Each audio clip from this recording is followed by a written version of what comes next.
I'd like to call this council and committee meeting to order. Madam Clerk, the roll call. All members of council are present, your worship. Just have one brief announcement before I go there. I want to begin the meeting by acknowledging that the land on which we gather is the traditional territory of the Haudenosaunee, the Mississaugas of the New Credit, and the Anishinaabe people. The one announcement I wanted to make reference to has to do with an event that occurred here today based on a proclamation that we passed 2 or 3 weeks ago. And the proclamation got mixed in with the rest of the agenda and really didn't get read out, but it related to bullying prevention. And the proclamation went, whereas all students have a right to be safe at school, and whereas bullying at school is causing problems for everyone, and whereas we all want our schools to be a better environment for learning and growing, and whereas we should join together to make our school a safe place to be, now therefore be it resolved that we hereby proclaim October the 7th, 2019 as Blue Up Monday in recognition of World Bullying Prevention Day, and to ask all students to cooperate by wearing blue and say no to bullying. And so today we had a ceremony here that was attended by several students from the local high school, as well as Tracy Maxfield, who is the organizer of this particular event here and across Ontario. And she's been actively involved in bullying prevention for some time and has written books on it. We also had a local resident, Justin Preston, who's been very engaged in anti-bullying and has an organization called Rise Against Bullying. He was here and spoke. And so it's terribly important that we ensure that Fort Erie continues to be a warm, welcoming community that values diversity and inclusion. And this was a very good example of the community coming together. And I see that some of you, without knowing, are wearing blue. So congratulations to all of you wearing blue. But it was a good event, and I'm grateful that we were able to hold it here. There is no addendum this evening. Are there any declarations of pecuniary interest? There being none, there are no notices of upcoming public meetings. There are no public meetings this evening. We do have a consent agenda. Is there anyone that would like either report removed from the consent agenda? Well, I guess there's only one report. So why don't we deal with the consent agenda? Councillor Zanko, did you move the consent agenda? Are there any questions or comments with respect to the report relative to the Land Committee in the consent agenda? If not, I'll call the question. All those in favor? Actually, I see that there was also a report about health and safety, but that's been passed as well. We all voted in favor. Okay, that takes us then to Planning and Development Services. Councillor Noyes, you are the chair. Thank you, Mayor Redekop. Planning and Development Services is now in session. There are no presentations and delegations. That brings us to report number PDS 45-2019, Shipping Cargo Containers Development Charges Information Report. That report is now on the floor. Any comments or questions?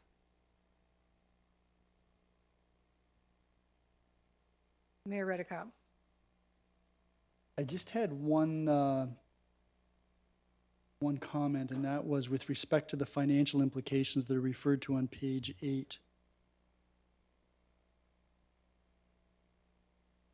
It doesn't specify. It says that the exemption of development charges creates a financial loss to the municipality, and I'm wondering if we could just get some clarification on how that works. Maybe Mr. Jansen would be. Maybe Ms. Dolch. How about if I just get out of the way, Madam Chair, you can direct this. Okay, Ms. Dolch, I think you're prepared for that.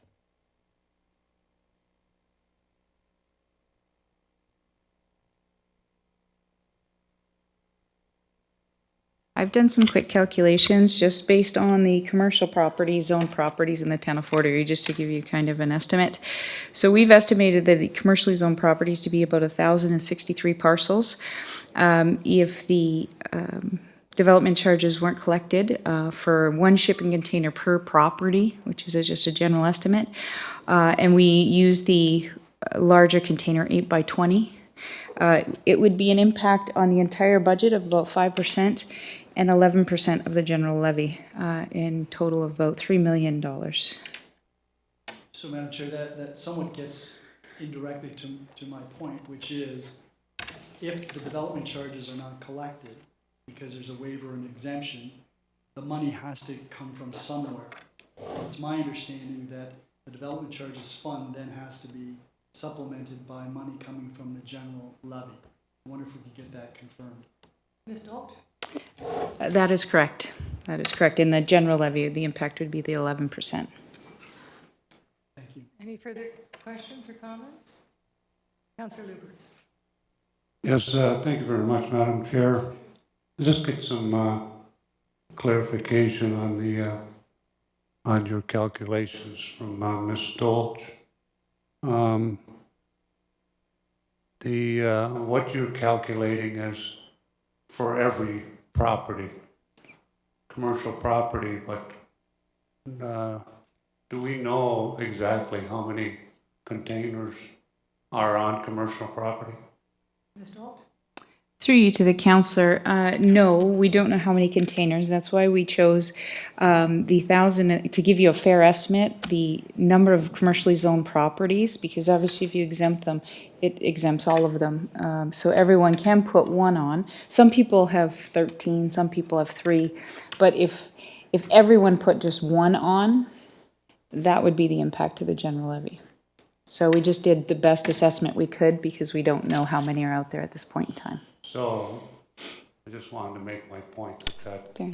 that number is not written in stone. That's just hypothetical. What's an estimate based on one per property? If you have 10 per property, obviously it increases, but Yeah, but we know that we don't have one per property. I could say that pretty honestly, when I look around town, I don't see one for property. I think maybe one every 10. I went around town and counted them, and I'm sure that I missed some. But I counted lots more on residential. But again, I don't know that we should be using that number, Madam Chair, as any kind of definite number. Thank you. Any further, Mayor Redekop?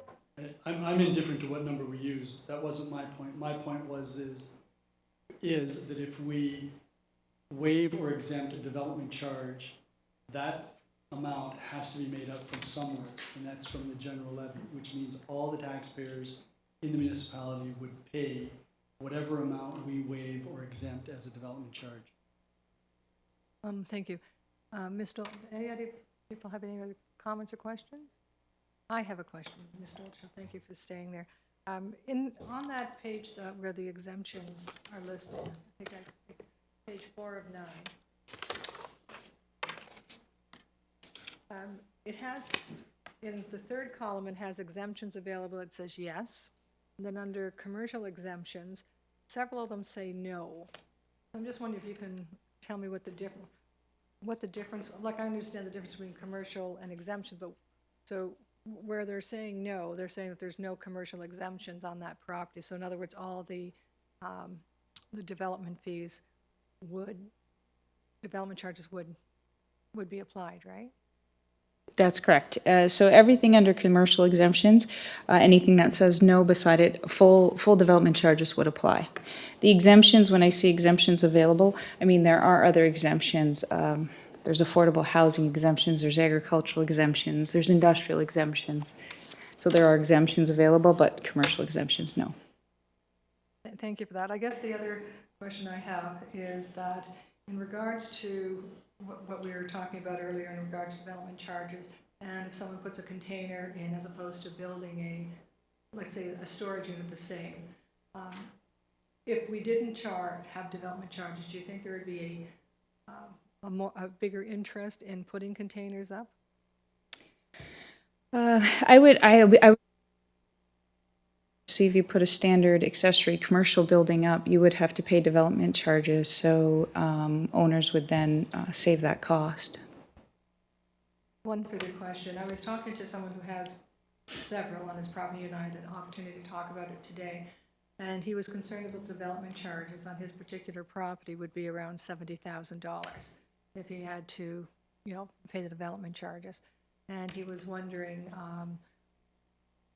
what that would, like, he may change his mind and say, okay, I don't want the cargo containers, I'll build a building to store what I'm currently storing in the containers. And he was wondering how the town would approach that. Like, would there be like a deadline? Like, I mean, okay, here's your thing, you got 30 days to comply. Or would there be some, not leniency, but some arrangement made? And you and I had to talk about that earlier. Yes, there would be. So right now it's a bylaw infraction. It doesn't currently meet the zoning bylaw. We do try to get compliance rather than strict out enforcement. We do try to work with the owners to come to some kind of compliance. So depending on the situation, the timelines will vary. Obviously, if he's constructing a new building, it'll be dependent on that new building being erected. And one last question.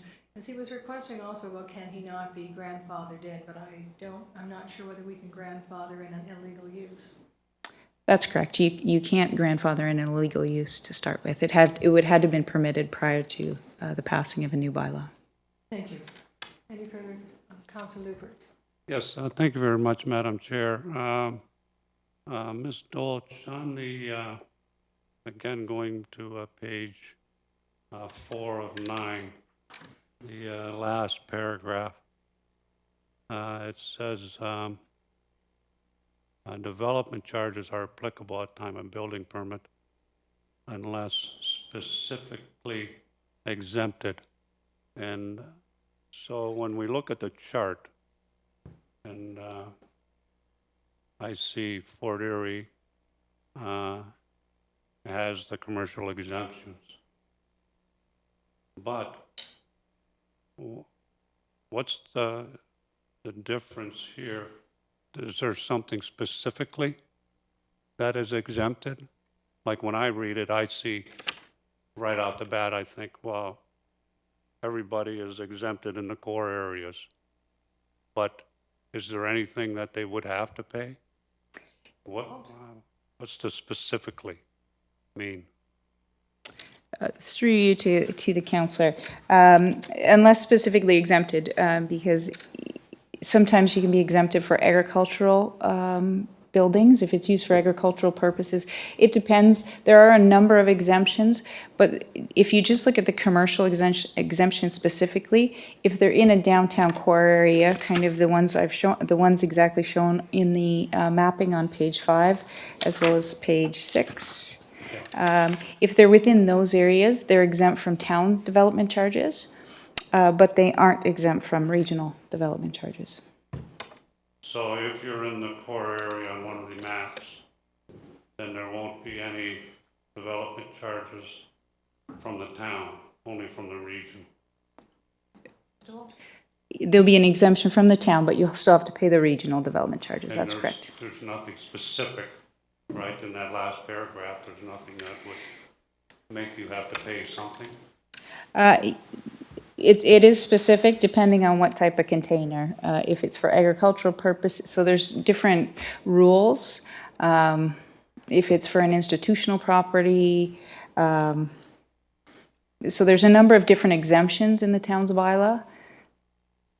So it depends if it's specifically exempted or not. If it's I'm just asking about commercial property. just commercial, it's just in the designated core areas. Then you're out. You don't pay. Yeah. Okay. Anything further?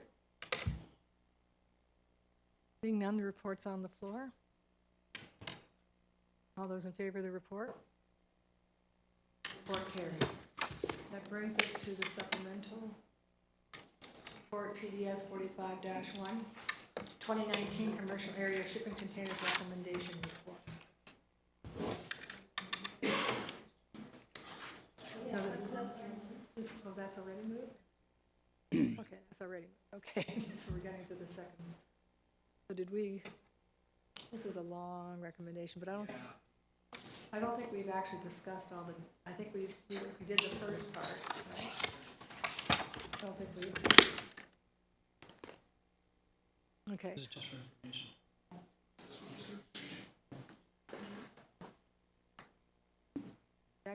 this particular report covers a lot of things, and I'm wondering if the clerk can give us some guidance, can we, since we have passed the first report, can we make comments on the other recommendations? I thought it was going to be split up myself. Okay, so just for clarity, this is a supplemental report that just provided us with 2 additional options, Yes. as opposed to the next report, which is the original report that has all the paragraphs. Jump into the next. Okay, so PDF.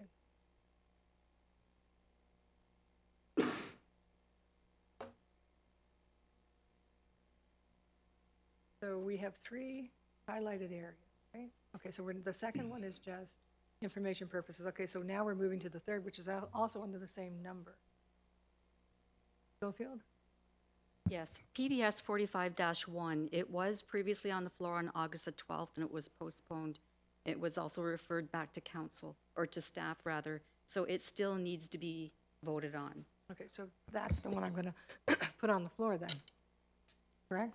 It's Okay, already been put on the floor. and we have it. Okay, so now we're on PDS 41-1, 2019. Commercial Area Shipping Containers Recommendation Report. Any comments or questions on this report? Councillor Dubanow.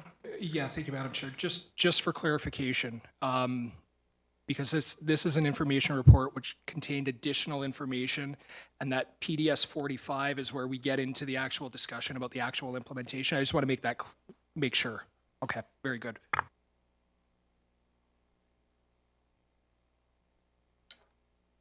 Any comments or questions? Mayor Redekop. Just a few. So, as I understand it,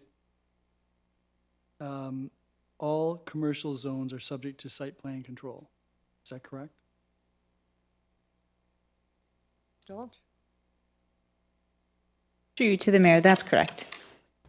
And on page 4 of the report, under option 2, there's a definition for converted shipping cargo container, which says subject to site plan control. And then subparagraph 7 says that if it's in a commercial zone, it's not subject to site plan control. So option 2 would provide that there's no site plan control for shipping containers in a commercial zone. Through you to the mayor, that's correct. So the definition of converted shipping cargo container obviously would apply to all those cargo containers, agricultural, industrial. So those ones that are required or are needed are required to have go through site plan control are clearly identified as if applicable. And then obviously in option 2, that's us removing, that would be removing the requirement for site plan control for commercial areas. And if I might, Madam Chair, and that's why there'd be no fees for site plan approval if you go with option 2, because there's no site plan required. That's correct. And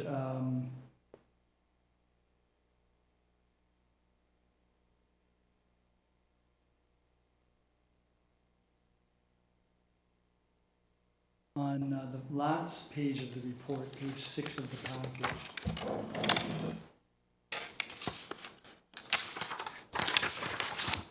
this is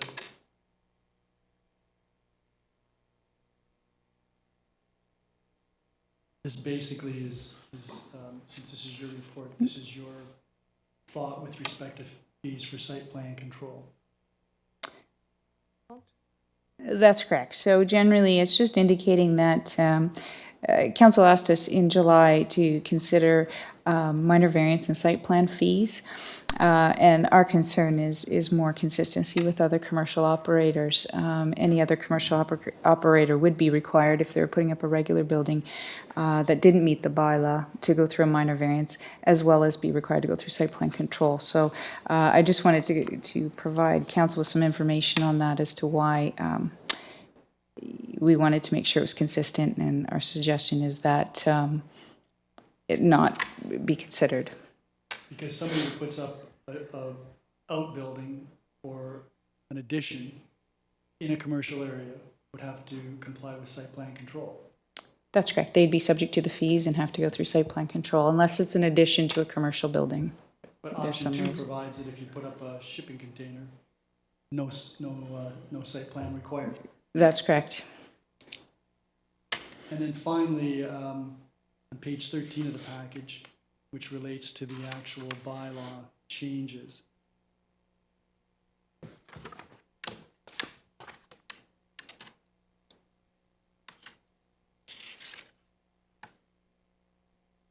Well, I'll leave that for the next discussion. Thank you. Any further comments or questions? Councillor Lubberts. Yes, thank you very much, Madam Chair. I'm just a little confused here on what's site plan control and what's not, but we're receiving this report, right? And then this is gonna segue into the original report. So I'm hoping that I'm in line when I'm asking my questions now, because my questions are more on what exactly we're gonna do. When we get to the original report that we have, that's gonna be report 45. That's 2019. Are we going to be discussing whether we're gonna be using option 1 or option 2? I Is would, that how that's going to work? I would assume yes. Original, yeah, in the original report. And how, I think the staff is looking for direction on which option we want. Okay, I'm just, so I'm just wondering if, Madam Chair, if Ms. Dolch can just kind of explain, it says that in option 2, right, that there would be no site plan control.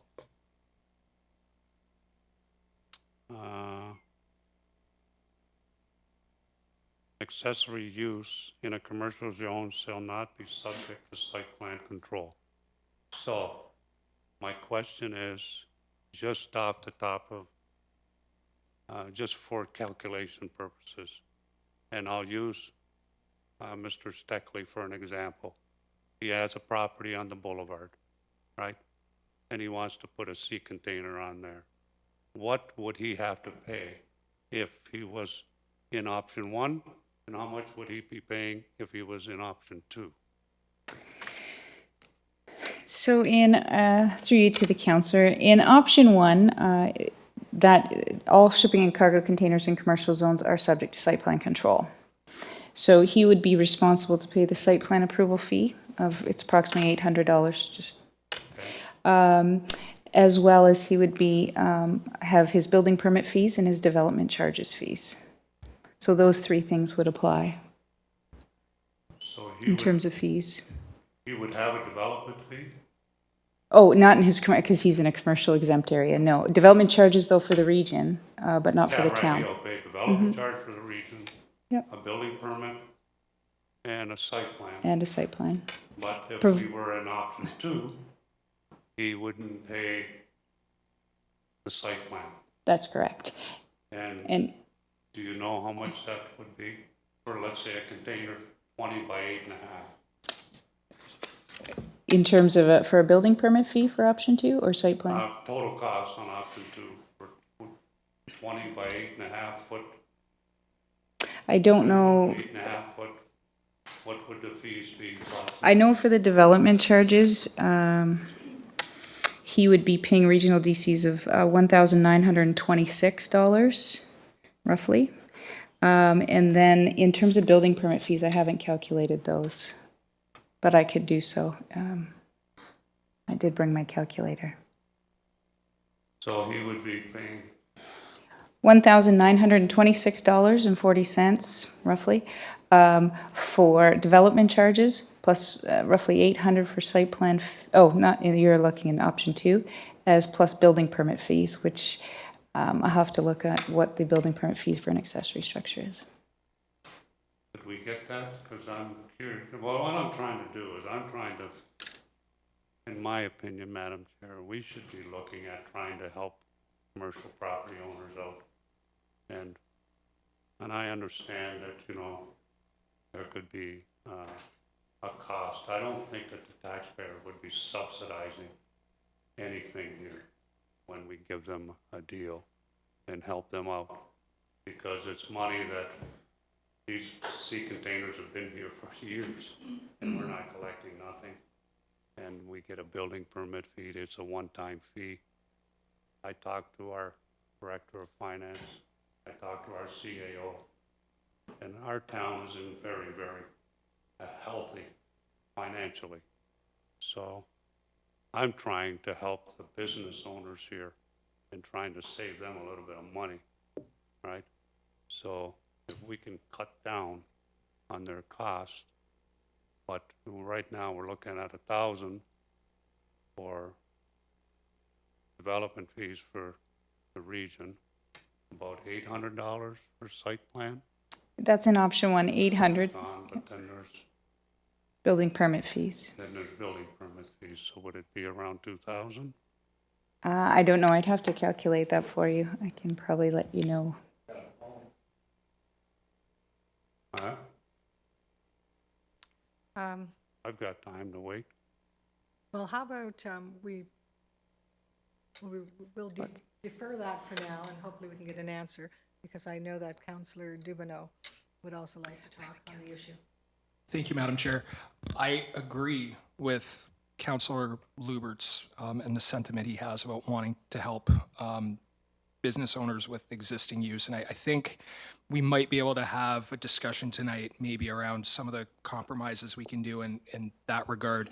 I'm thinking, though, that maybe we should, and I with this report here, I'm prepared to have that discussion when the regular report comes up. I think it might be more substantive then, but I understand his sentiment he's going with, and I think there might be a way to do it even under option 1, that we can make this work so that we have a way to deal with the existing uses while also ensuring that this is not a use that continues going forward. So I'm going to wait for the main report to come up, but I think that's a good discussion to have.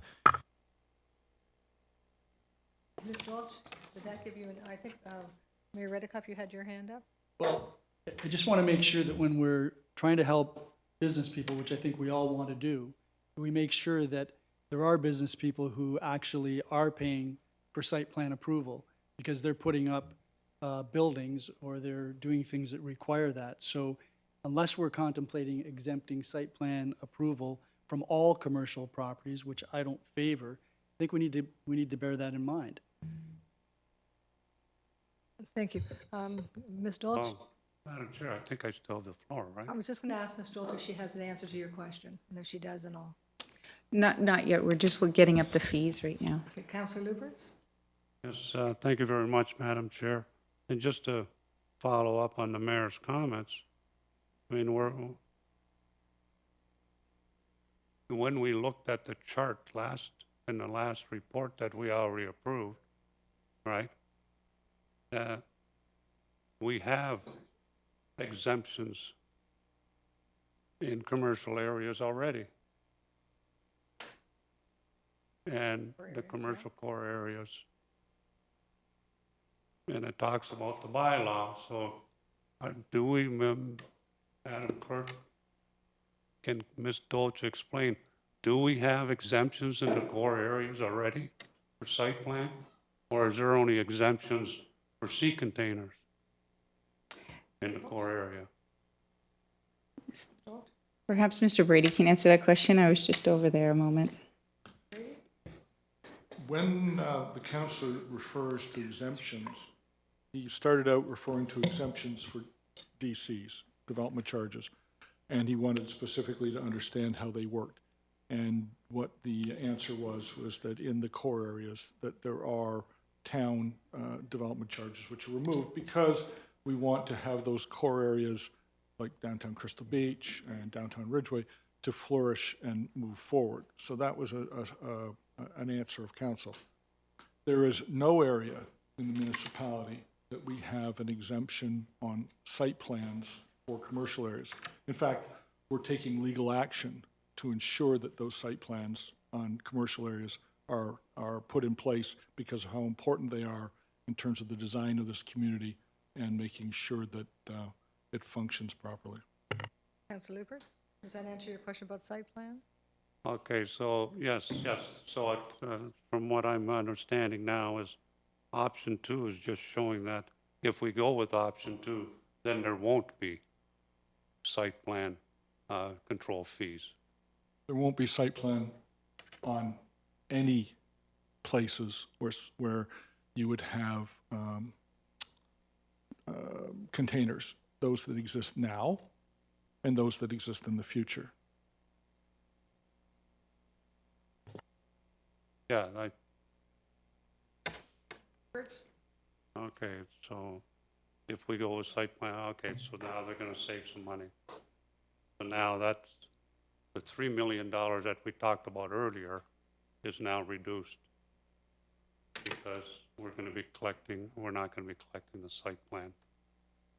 Is that correct? I'm not quite following that line of thought, but if you're not collecting it for this, you're not collecting it for any.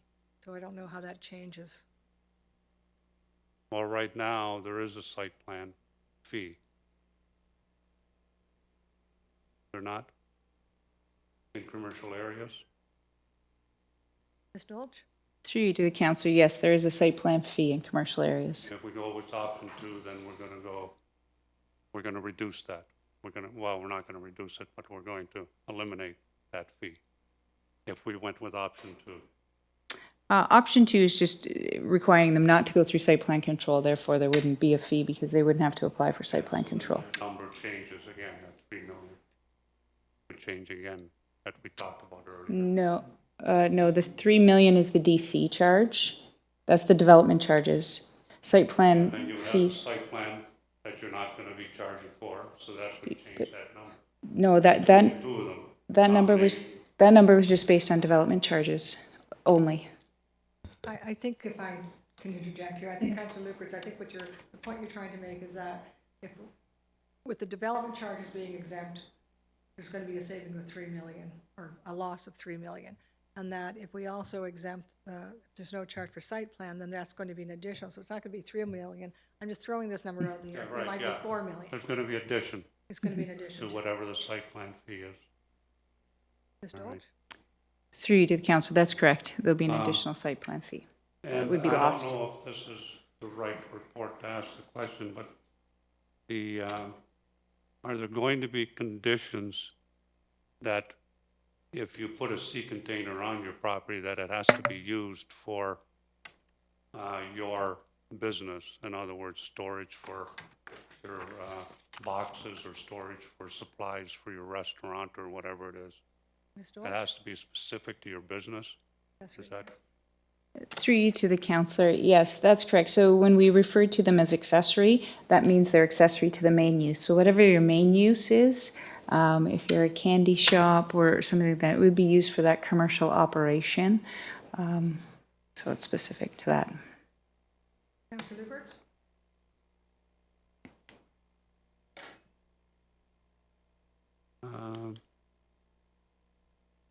I guess that's it. All the other questions have been answered so far, except what it would cost for the 20.5 by 8, or 20 by 8.5. I do have that answer. Yeah, that's all I have for this now. So, Councillor Lubberts, she has the answer for that? So through you to the councillor, the total would be $2,129.40. That would be based on an 8 by 20 shipping container at $1.20 for commercial retail, because again, you've asked me specifically about Mr. Steckley's property, because they are different. It depends on the use, but because it's part of a retail operation, it would be $203.20 for a building permit. Okay, so it was 2,000.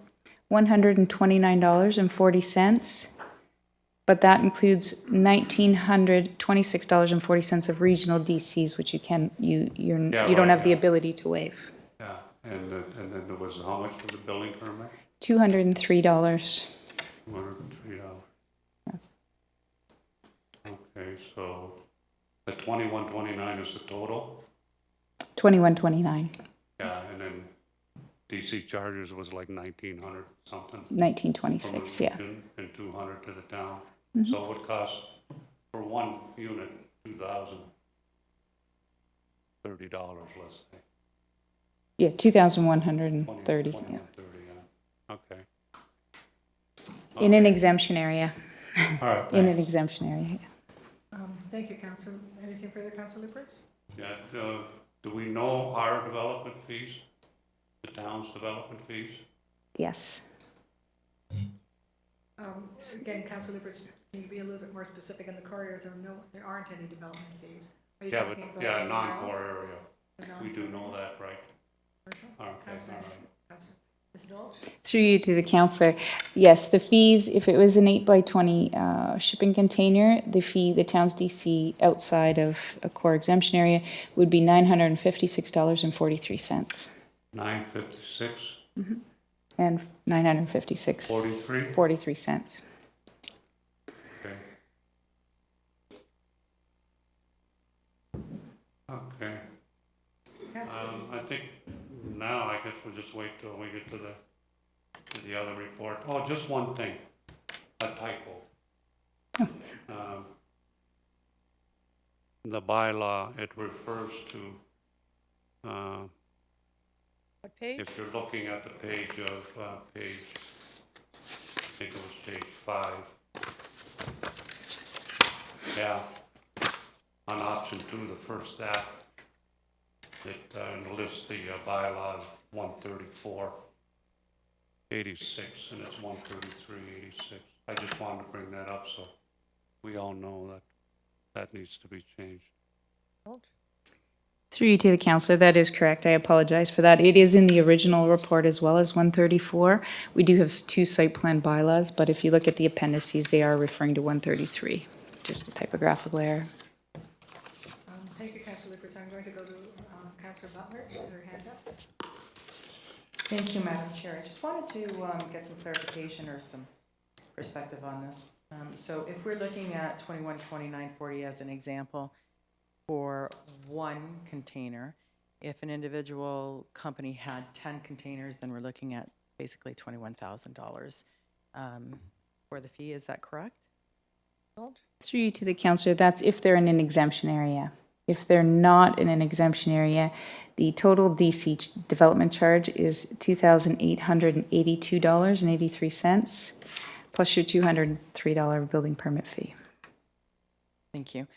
So my question then is, if they're facing that kind of a charge and they decide, you know what, I'm going to put up a building, that might be better for me, they have the option to do so instead of being charged these fees immediately after a bylaw passes?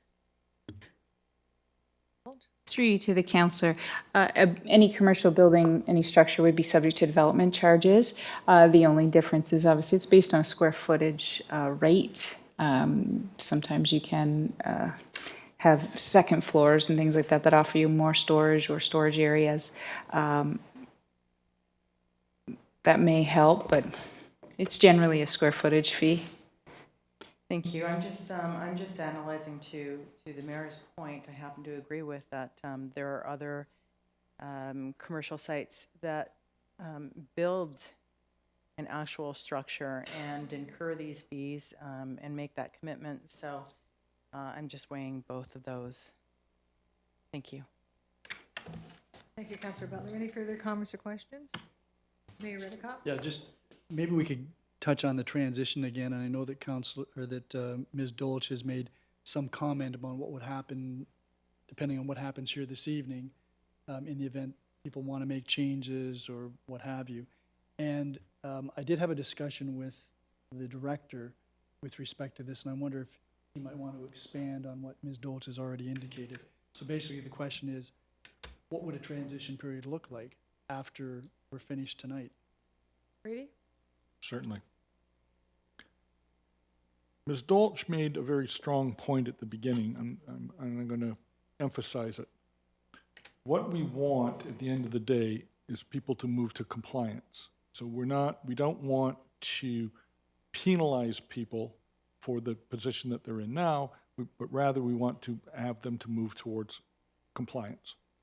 So if you today, for example, decide that you pass number one, because it's number one on the list, and that goes forward, then as long as people would come to us and say, we're going to move forward, and this is the way we're going to move forward, we would deal with them accordingly. If it's a little thing, like it's a little residential unit on a property, then we would think moving forward would be relatively quickly. If it's a larger, more commercial operation where they may have 16 units and they want to convert it to an actual building, and they need some time to come through a site plan and something like that, then it would be a longer period of time. Off the top of my head, it might take 6 months for them to bring in their plans and move through the process.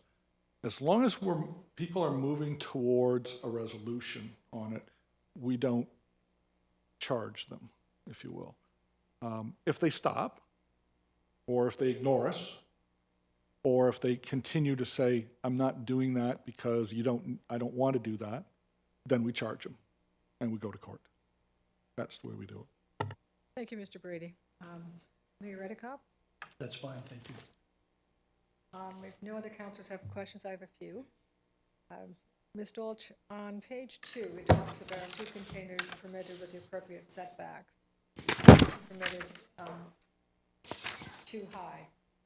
Now, I'm wondering, and you and I had a discussion earlier today about the fencing. If there's 2 containers, if they're stacked, we had a brief, that doesn't make sense that the fence would have to, you're going to see the top container anyway.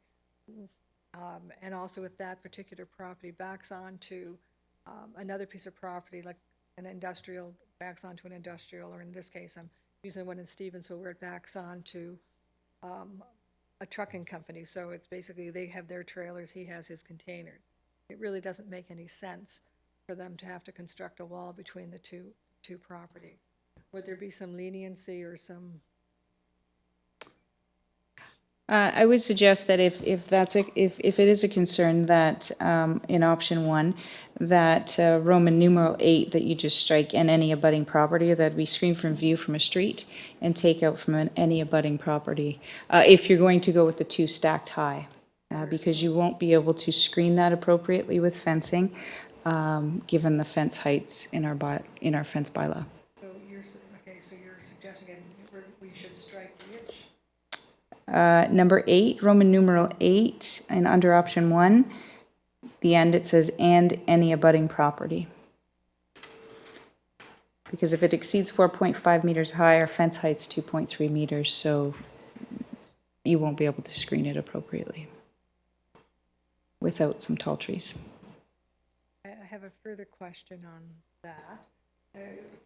On page 4, you talk about the maximum coverage of 7%. How did we get to that 7%? 7%, it is an accessory, right now in our standard bylaw, an accessory commercial structure is permitted 7% in every zone. That's the current? Yeah. You've talked about the dented and, let's say the imperfect cargo containers, for lack of other words, that they would be allowed as long as there is a report from a structural engineer. Any idea what the cost would be for a structural engineer to examine that container and say, yes, it's safe? Based on the ones we did recently, the residential ones that the structural engineer approved, it was around $2,000. But we had 3 options that they reviewed when we did our original review of those options.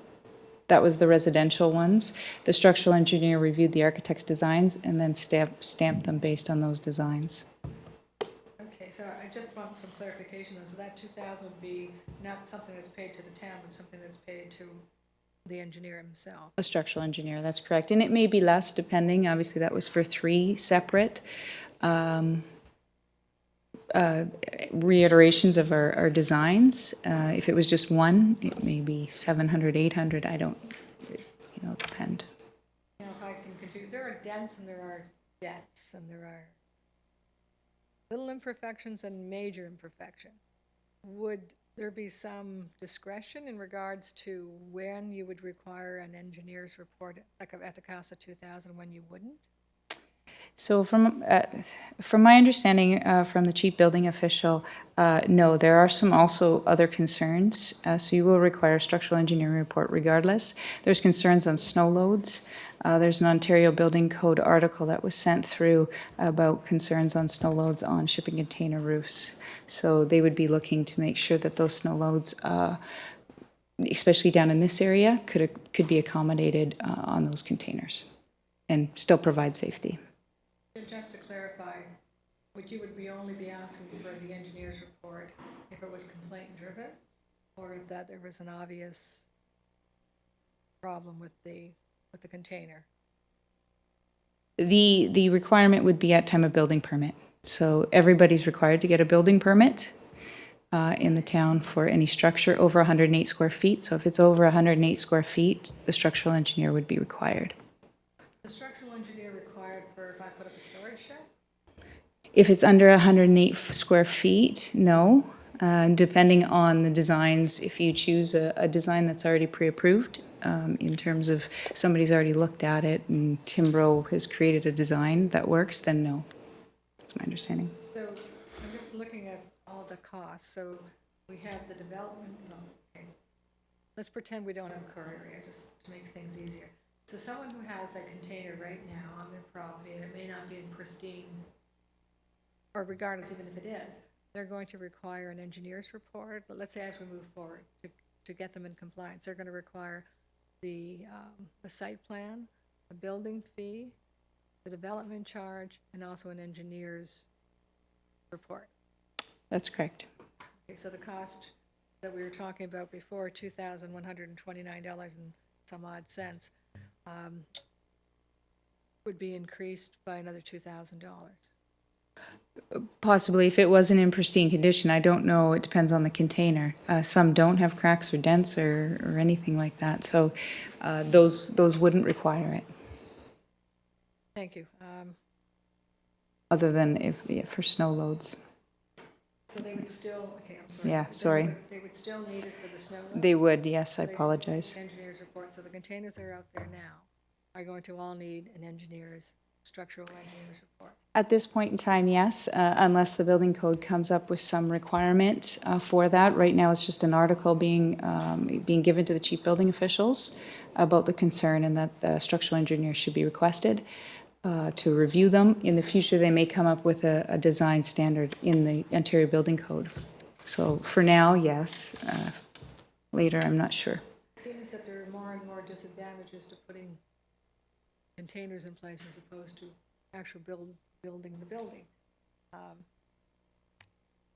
I don't have any further questions. Councillor Lubberts? Yes, thank you very much, Madam Chair. I'm just wondering if we're building on a commercial property, let's say, or even residential property, we would pay a development fee. And it sounds to me like our development fees are based on square footage. What's the difference between a residential development fee and a commercial? Through you to the councillor. In a residential scenario, the development charge is only for really the main structure. In terms of commercial, it's based on a square footage cost. Councillor Lubberts? Square footage cost? So it's based on, for example, the town's development charge fee for commercial is $64.19 per square meter. Whereas residential, we only have a charge for singles and semis, let's say. So you have a single detached dwelling. You're not getting that $14,832 charge for singles and semis for your accessory structure. You've paid it for your single already. But in terms of commercial, it's a square footage charge. So as you apply for additional square footage on your property, commercial square footage, it increases. Lubberts? So I'm just, the reason I asked the question, Madam Chair, if you look at page 6 of the report, the fees should not be based on the building material, but rather based on use. So we're changing commercial, you have a fee for commercial development, right? And you have a different fee for residential. Isn't that,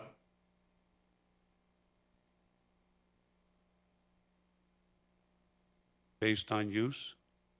Ms. Dolchus, I'm going to let you answer that question, but just to add on to that, is that not just across for town there's different development charges in all the different commercial and institutional, residential? That's correct. Yeah, it's different for each area. So we have residential, institutional, industrial, commercial development charges. So it's based on use rather than on building materials. And the reason I made that statement about building materials is because in your option 2, you suggested that it only be painted. So it's not based on building, just the building facade or the color or anything like that. It's based on the actual use of the structure. So you wouldn't be able to exempt it based on those materials. Okay. Thank you. There's just one more question. Based on the chart that we had in the other report, and looking at what we have here with this report, is it safe to say that as a town, we could set the fees whatever we want on anything we want, like anything we have? For instance, when I'm looking at a sea container, this unit comes in, it's all in one piece. It's already been engineered and designed and engineered when it comes to your site. So that stuff has already been done. Now, I understand that for some reason we have to have an engineer's stamp on it on our end. I don't understand why, but I understand that that's the way it is. But we could waive that, so we could save some monies there. And we all know what these sea containers, when they come into our town, they're all basically the same. There's not a whole lot of difference between one sea container to the other. There can't be much difference, otherwise it would cause chaos in the shipping industry. When they put them on the ships, they wouldn't fit, because these guys all interlock and stack on top of each other. So they're all basically the same. So, we know what the sea containers are. Can we not just say, well, we know what they are, so we can waive that fee? We know what they're going to be used for. We can settle down a little bit on that. The development charges, I get it. You have somebody coming in, and they got to put a footing down, they got to put some kind of base down, they got to get people out there to do their inspections, and then they got to get final inspection, they got to do this. So you got visits and you got resources and time and money from our staff. But a sea container, I have it delivered, I put it there it is. You can pre-inspect them, you can do all kinds of things before it even gets on my property. But it seems to me, Madam Chair, that we're looking at it the same way as if we constructed something. And then we got all these fees on top of it. And I don't know that that's the way we want to go. And I would hope that by the time we're done with all of this, that we have something that the commercial business owners can live with.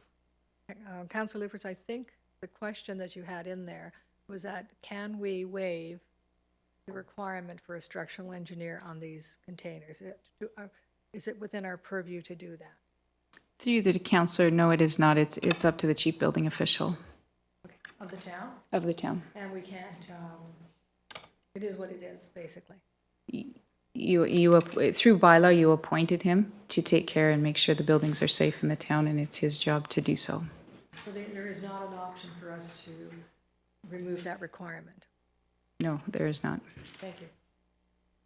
Any further comments or questions? Did she not say that it's up to the chief building inspector with the fees? Yes. Well, But if it's up to him, then he can do it or not do it, right? But, no, I think the question was, we can't, the chief building inspector, it's under his scope of practice to either decide it's needed or not needed, but we cannot, as a council, direct him to say yes or no. Am I correct, Ms. Noel? I don't know about that. I think that the council has the ultimate authority on decision-making. Point of- The chief building official is guided by the building code. Ms. Dolce has just indicated that the building code has a requirement. If it's a requirement, it's in the legislation or the regulations. We can't pick and choose. And that's what Mr. Brady is shaking his head on, and that's what Ms. Dolce said. So I think that's clear. We can't direct contrary to the legislation. Councillor Lubberts, anything further?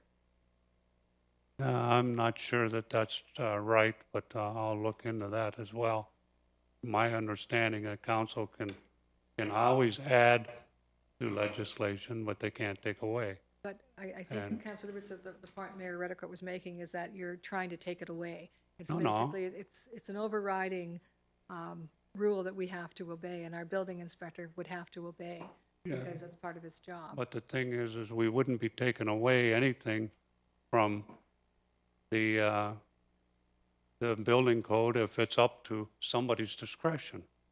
But All we're saying is what that discretion is going to be. no, if I can clarify, I don't think anybody said it was up to or was inferring that the building inspector can say, okay, these rules, this building code's going to apply and these building codes aren't going to apply. If it legislatively that they have to apply, then he has to follow the building code. So it's not at his discretion in regards to whether, when and where the building code would be applied.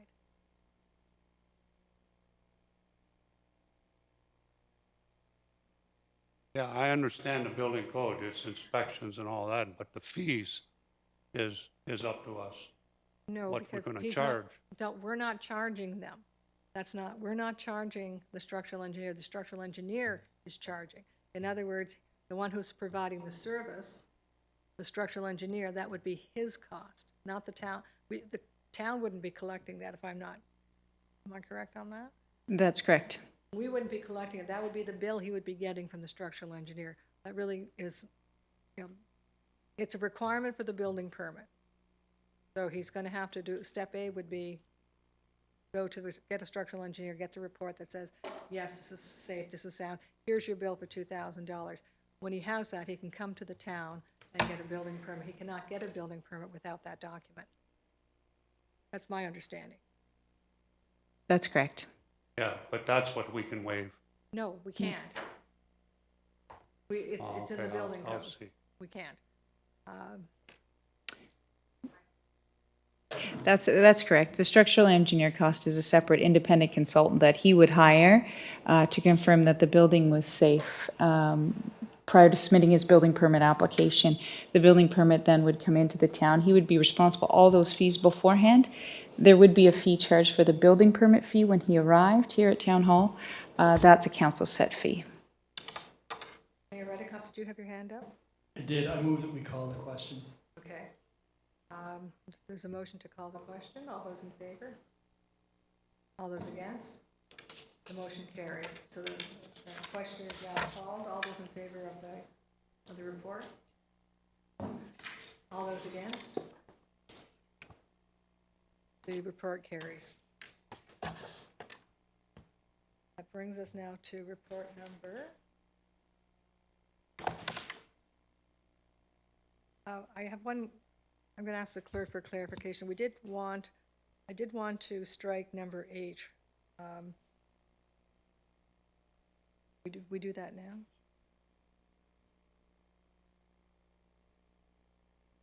That brings us, that brings us to report PDS 45, 2019, shipping containers recommendation. Now on that report, anybody wants to pass that? Moved by Councillor Butler. That report is now on the floor. So I'm going to let Councillor Dubanow, would you also remove that?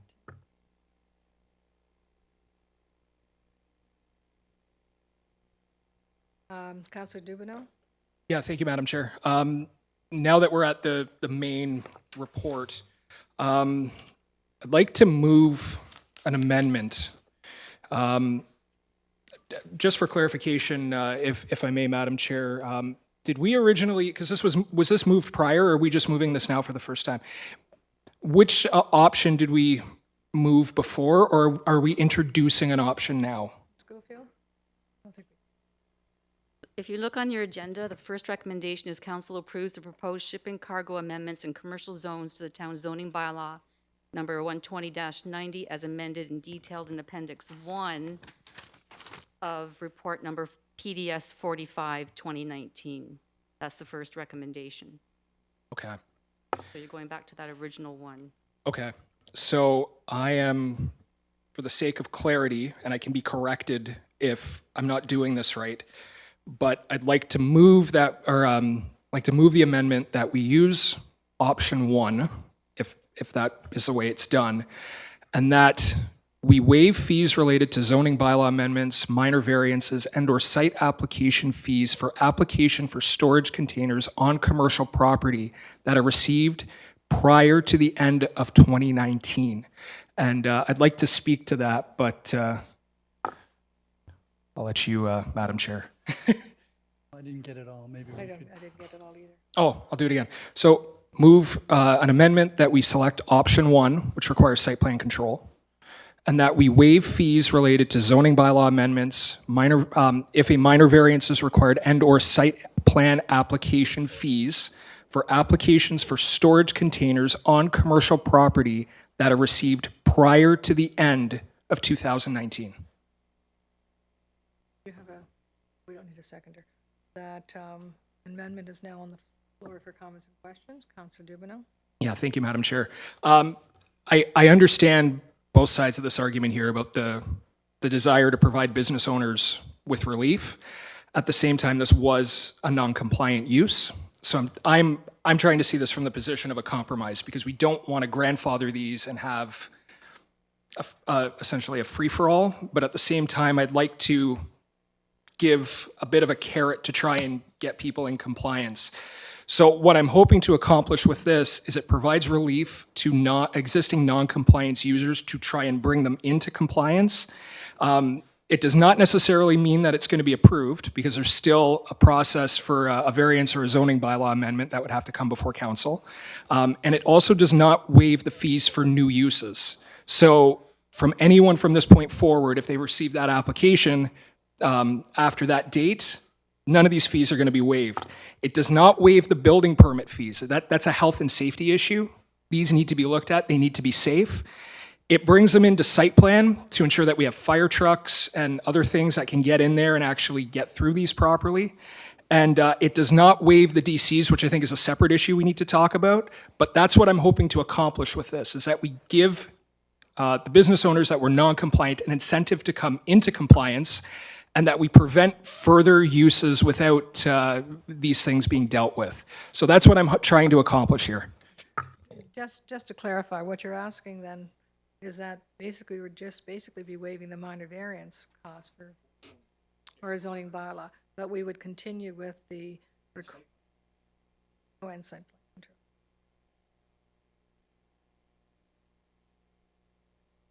Everybody understand that? Mayor Redekop? Yeah, I wonder if we can deal with those separately. So one is option 1, and then the other is the waiver of certain fees. I see them as two separate entities, and I can probably support option 1. I can't support the waiver of the fees, and I'll tell you why. I've spent a lot of time thinking about this and trying to find an analogy that would be appropriate. And the analogy would be, in residential areas, we do not permit people to put up house trailers as their home, or used railroad passenger cars as a home. We don't allow that. If that happened, and if 50 of these over a period of time got erected in the town, and somebody finally tuned in and said, hey, you're not supposed to be doing that, we would have a situation where people are not in compliance with our bylaw. And what we have right now is all kinds of people not in compliance with our bylaw. If we were then asked, I guess to carry the analogy a little further, we would have somebody who's got a trailer on their residential property coming forward and saying, I'd like council to review this and see whether we would agree that maybe we should be permitting people because we're in an affordable housing crisis. Let's look at maybe this is appropriate affordable housing. So then we study it, and in the meantime, we don't enforce the bylaw, and literally months go by, and finally we get a report from staff. Staff tells us what their recommendations are, and we deal with it. I would like to think that we wouldn't be permitting house trailers in our residential neighborhoods because it changes the whole neighborhood, and it also would be discouraging builders from building houses. Particularly if we then started giving them exemptions for what they're constructing. So that's about as close as an analogy as I can get. And I'm wondering if we could ask, if I could ask Mr. Brady, why it is that we don't, as a matter of policy, allow house trailers on residential building lots. Mr. Brady? Well, there's a number of reasons that we don't allow house trailers on residential building lots. One that comes to mind is that the community has determined that that's not the form that we want to see residential areas in. We don't want to be able to drive through residential areas and see them as being a series of house trailers. So that's the number one reason. The second reason that we don't provide them on those properties has to deal with servicing, because there's servicing issues associated with house trailers on properties which are not the same as the servicing issues associated with a home on the property, such as freezing of lines and such the like. So one is an aesthetic reason that we as a community have the community of Fort Erie has decided that they want to see permanent structures in residential areas. And the two is to ensure that the safety of the servicing isn't impacted. So, Madam Chair, we're not grandfathering anything. We're going to be changing our zoning bylaw likely to accommodate something that's happened. And it can't be grandfathered if it wasn't legal in the first instance, which this isn't. I don't mind a transition period for people to come to grips with any changes that are made. I think that that's appropriate. But, this is an illegal use currently, as would a house trailer on a residential lot. I did have a question with respect to option one, and that is if option one is an alternative to what was recommended initially, which is 1 in certain zonings, 2 in certain zonings. 1 is an accessory use, stacking not to be permitted. This is an alternative. And the setback, if we didn't adopt option 1, would there be setback requirements that apply to these various zonings that are referred to in the initial recommendation? I think there are, but I'll ask Ms. Dolch to confirm.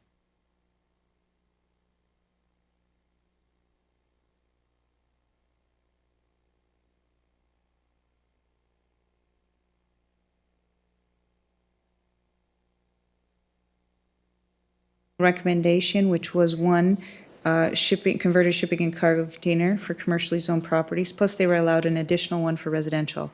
The option 1 went to 2 converted shipping cargo containers, and then providing specific setbacks in terms of having 1 high and 2 high, because the option was to be allowed to stack 2 high as well. So there are setbacks for those as well. Anything else that's not listed in option 1 as specific setbacks would fall under the accessory provisions for a commercial structure in each zone. But those are the site-specific ones that would be applied to it.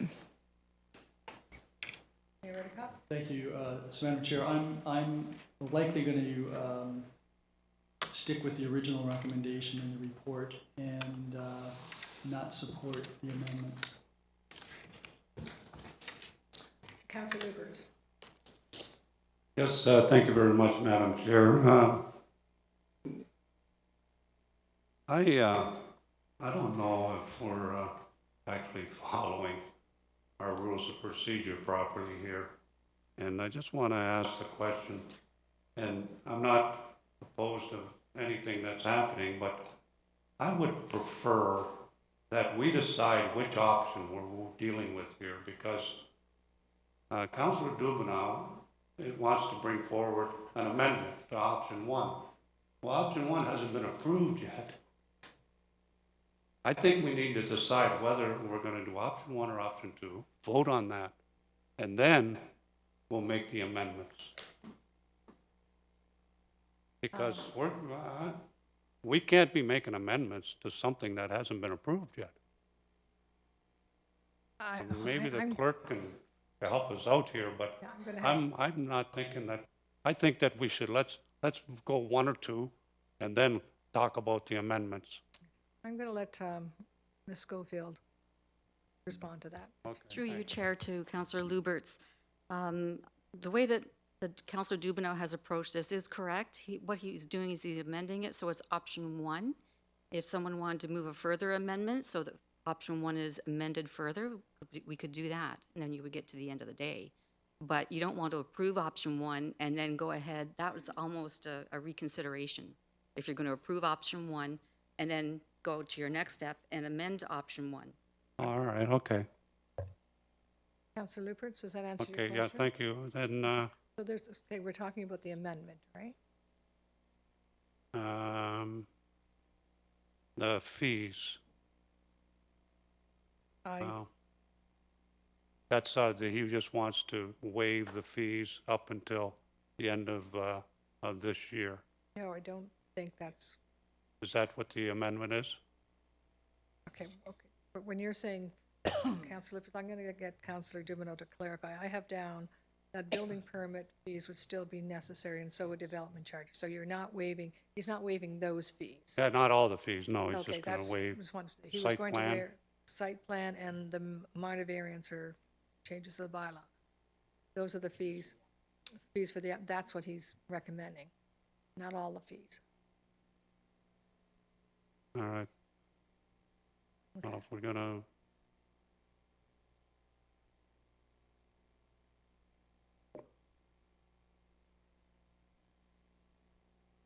well, I'm not gonna argue about waiving fees at this point. Any further comments or questions on the amendment? Councillor Dubanow. Thank you, Madam Chair, and I want to clarify because maybe I didn't explain my intent of what I'm trying to do here too well. I agree with the mayor's sentiment about not wanting to see these get used for a primary use. I disagree with the analogy, though. And ultimately, we're still maintaining an accessory use for these containers. So we wouldn't be approving that these be used as a primary commercial use. And the residential example he gave about having a trailer on a residential property, I completely agree with him. I would not want to see residential lots with, tent trailers or house trailers on them as the primary use. But, I mean, if you drive around town, you see people, they own trailers and they sit in their driveway and, they might use them every now and again. They're kind of an accessory to the existing structure that sits there. And the intent of this is to be able to use shipping containers as an accessory use. I think Ms. Dolch had mentioned earlier that it was like 7% lot coverage as an accessory use was required, and I completely agree with that. What I'm trying to attempt to do here is I acknowledge that this was a non-compliant use. My concern is that this has been brought up, and typically non-compliant uses get a bylaw complaint and then they're dealt with, but we've had this brought up for whatever reason, and now we have to deal with it. I want to see users of these containers brought into compliance. I want to see site plan control. I want to see any sort of amendment, be it a zoning amendment or a minor variance, go to some kind of approval so that there's community input. I want that transparency and the approval and for us to have the say.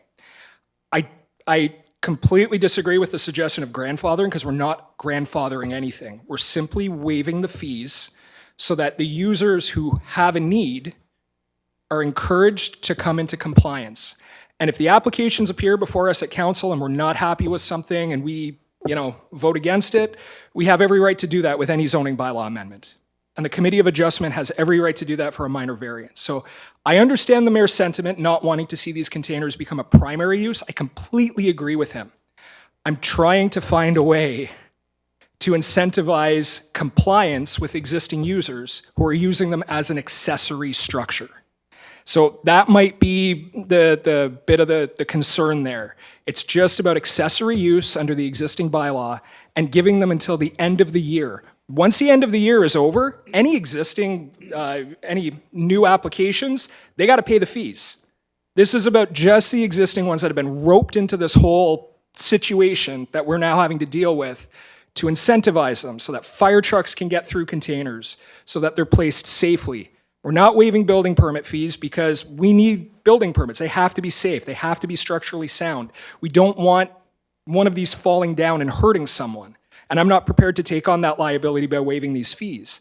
If there's a fire, we want to make sure fire trucks can get through. That's why we need site plan control to make sure that these are placed adequately and safely. And my concern is if we're going to have two situations. Some people, if we, or some, users of storage containers, if we go forward and decide, no, we're going to require full fees, there's going to be some people who pay the fees. There might be some people that remove those containers and, go ahead and build a building, or perhaps move their business to another municipality. I don't know. And then the other option is they litigate. And they litigate and they litigate, all the while the same concerns related to safety and site plan control are still there. Yeah, we're going to eat a bit of money on this, but that's the reality of the situation we're now facing. I don't think we should have ever had to face this situation at council. I think it's ridiculous that this got brought up in the way it did, but now we're here. Let's try to find a way to bring these guys into compliance, give them that carrot to say, hey, we want you to do this properly. We're not going to charge you the fees to do this. Please do it. Once December 31st comes around, that's it. Anything new, or even you, if you don't put your application in, you're going to pay full fees. That's what I'm trying to accomplish here, to try and get people to willingly come into compliance. Thank you, Councillor Dubanow. Anything further? Any other questions? Councillor Lubberts. Yes, thank you very much, Madam Chair. The problem that I have with working with the option one and then even with our amendments is I called Mr. Steckley on Friday or Saturday and talked about this. He was not notified that this was going to be on the agenda tonight. When I came in the building today, I had a gentleman stop me out front, and he found out about this report 3 hours ago. He wasn't notified, and he's been involved. Councillor Lubberts, And I'm wondering, why is it that the stakeholders weren't called or notified that this was coming? They haven't had a chance to digest what we're doing here. I appreciate your comments, but right now we're discussing the amendment, the option one. That's a good question. My problem is approving any amendments. I would like to have an opportunity to talk to the stakeholders in our town Well, I think about the any amendments. The option open to you would be to table the report until another date. Pardon me? I think the option that would be open to you, if the council agreed, was to put a motion to table the report. I don't know what other option is open to you. Well, I would like to ask the question to staff, why is it that these people weren't notified? Again, that's not what's on the floor right now. It's the amendment. Option one is on the floor with the amendment that Councillor Dubanow. I'm sure that question could be asked later on, It doesn't preclude you from asking it later, but right now we're on option 1 with Councillor Dubanow's amendment. And that question doesn't really pertain to that. All right. Councillor McDermott.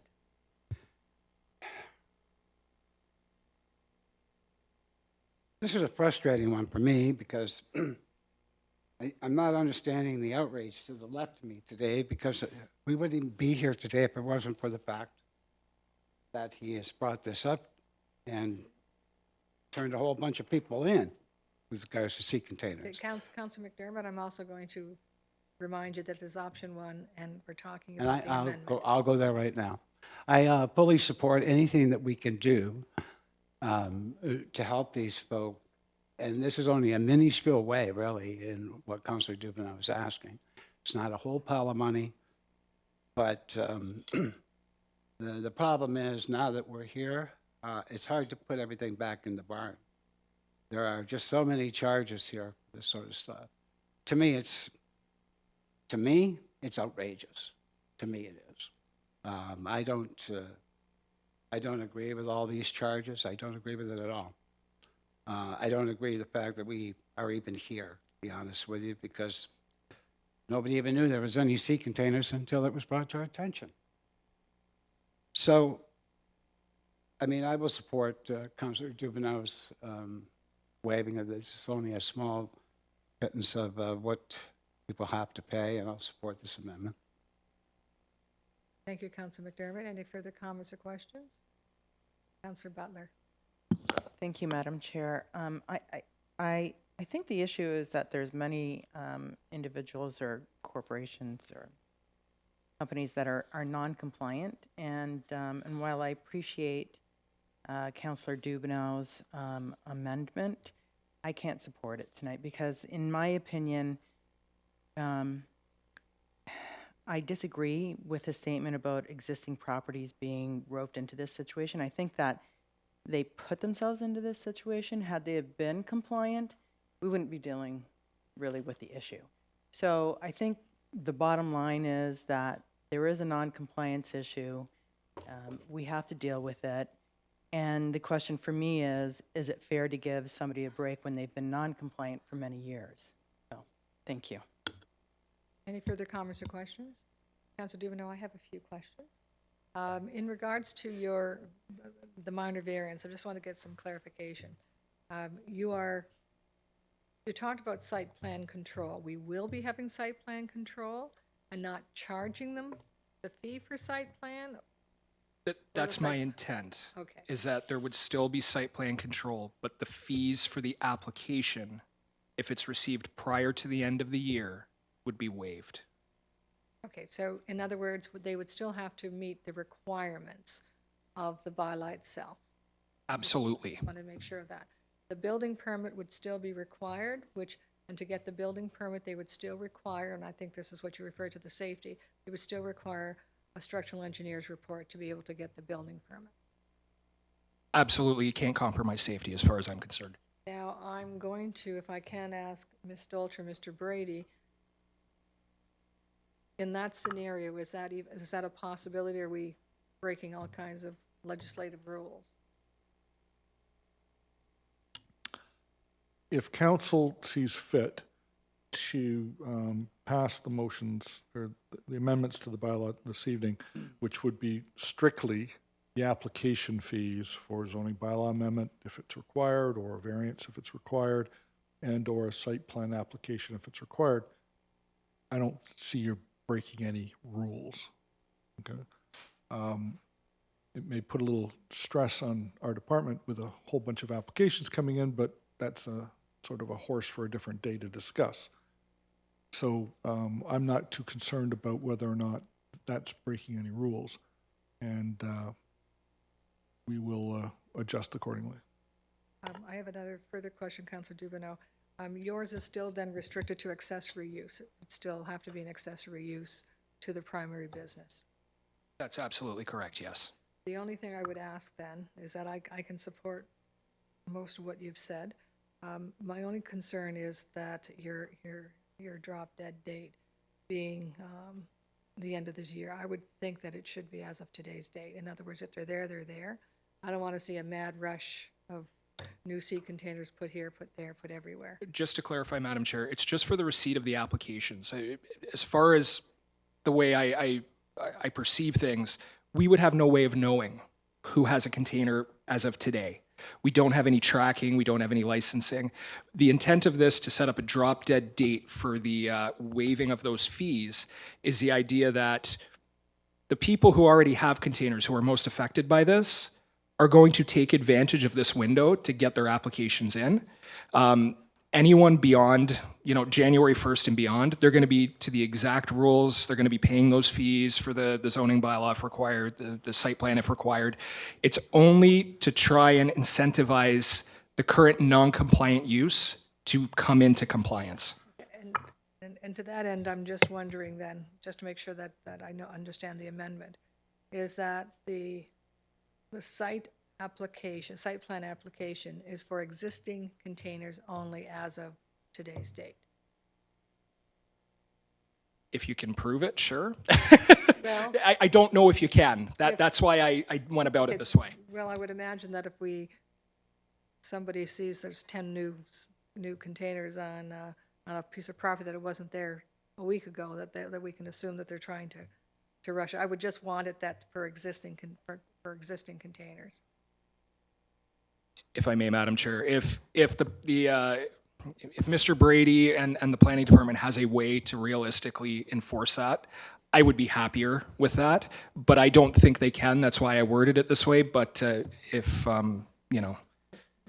Brady, is there a way to make sure that there's not a mad rush to add containers who are ready to the current things and then ask for a site plan? Is there any way to look at that? Not really, but I understand the intent of this, so that if,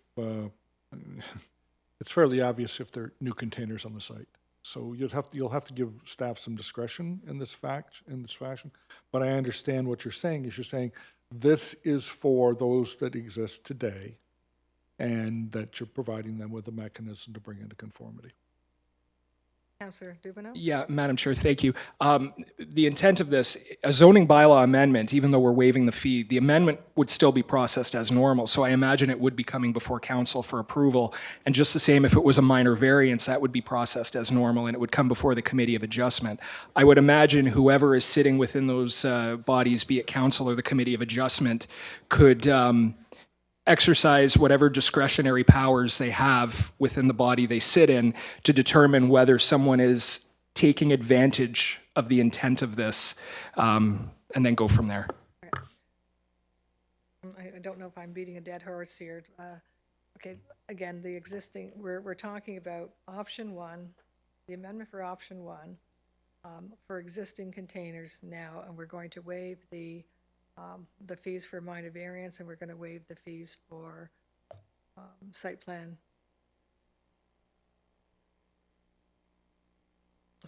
or minor variance. Okay. Ms. Schofield, do you have all that? Can you read it back? I don't believe I can read it back. I think Councillor Dubanow has it written out over there, but I do understand what the Councillor Dubanow, intent is. can you repeat, please?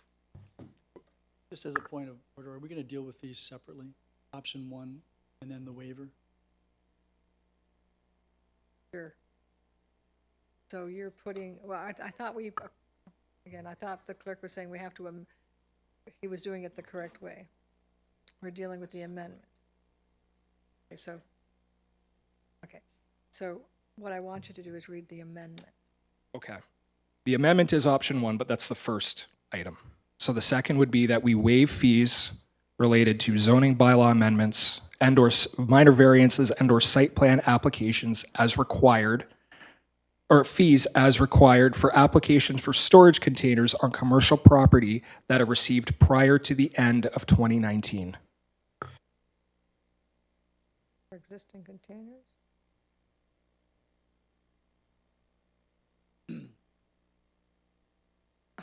Okay.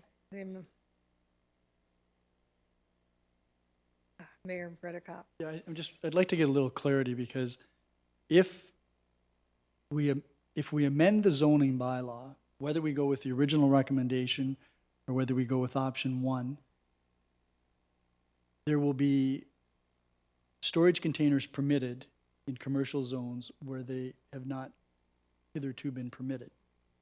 So a zoning amendment that an individual or a business would make would be to presumably add additional storage containers to what's being permitted, either in the original recommendation or option, so that if it's not confined to the existing situation, then it could be a zoning amendment application for someone to put additional new storage containers. So my question is that what's contemplated by the amendment? Councillor Dubanow? I don't think so. Well, no. Well, maybe. The intent of this is, so we're amending the zoning bylaw to allow, I believe it's 2 shipping containers on commercial property. There's still going to be site plan applications, and I get that. That's separate. The intent of this is for anyone who would not be compliant with that portion of the bylaw, where we're allowing 2, say they have 5, 10, 15. It's to waive those fees so that they can come in, they can make that application, they can get a zoning, or apply for a zoning bylaw amendment, they can apply for site plan control, they can do everything to become compliant with what is now, and in the future will be a non-compliant use. And then that way, we bring them into compliance and we're offering them an incentive to do it. That's my intent. I'm still not clear whether, I think that what Mayor Redekop was saying is that if they're going to be putting in a request for a site plan approval or whatever, they can then say, okay, instead of the 20 that currently exist, not only do I want you guys to waive the fees for that, I want you to waive the fees for the other 20 that I want to put. And that's not, that's not what then you may want to add the existing containers.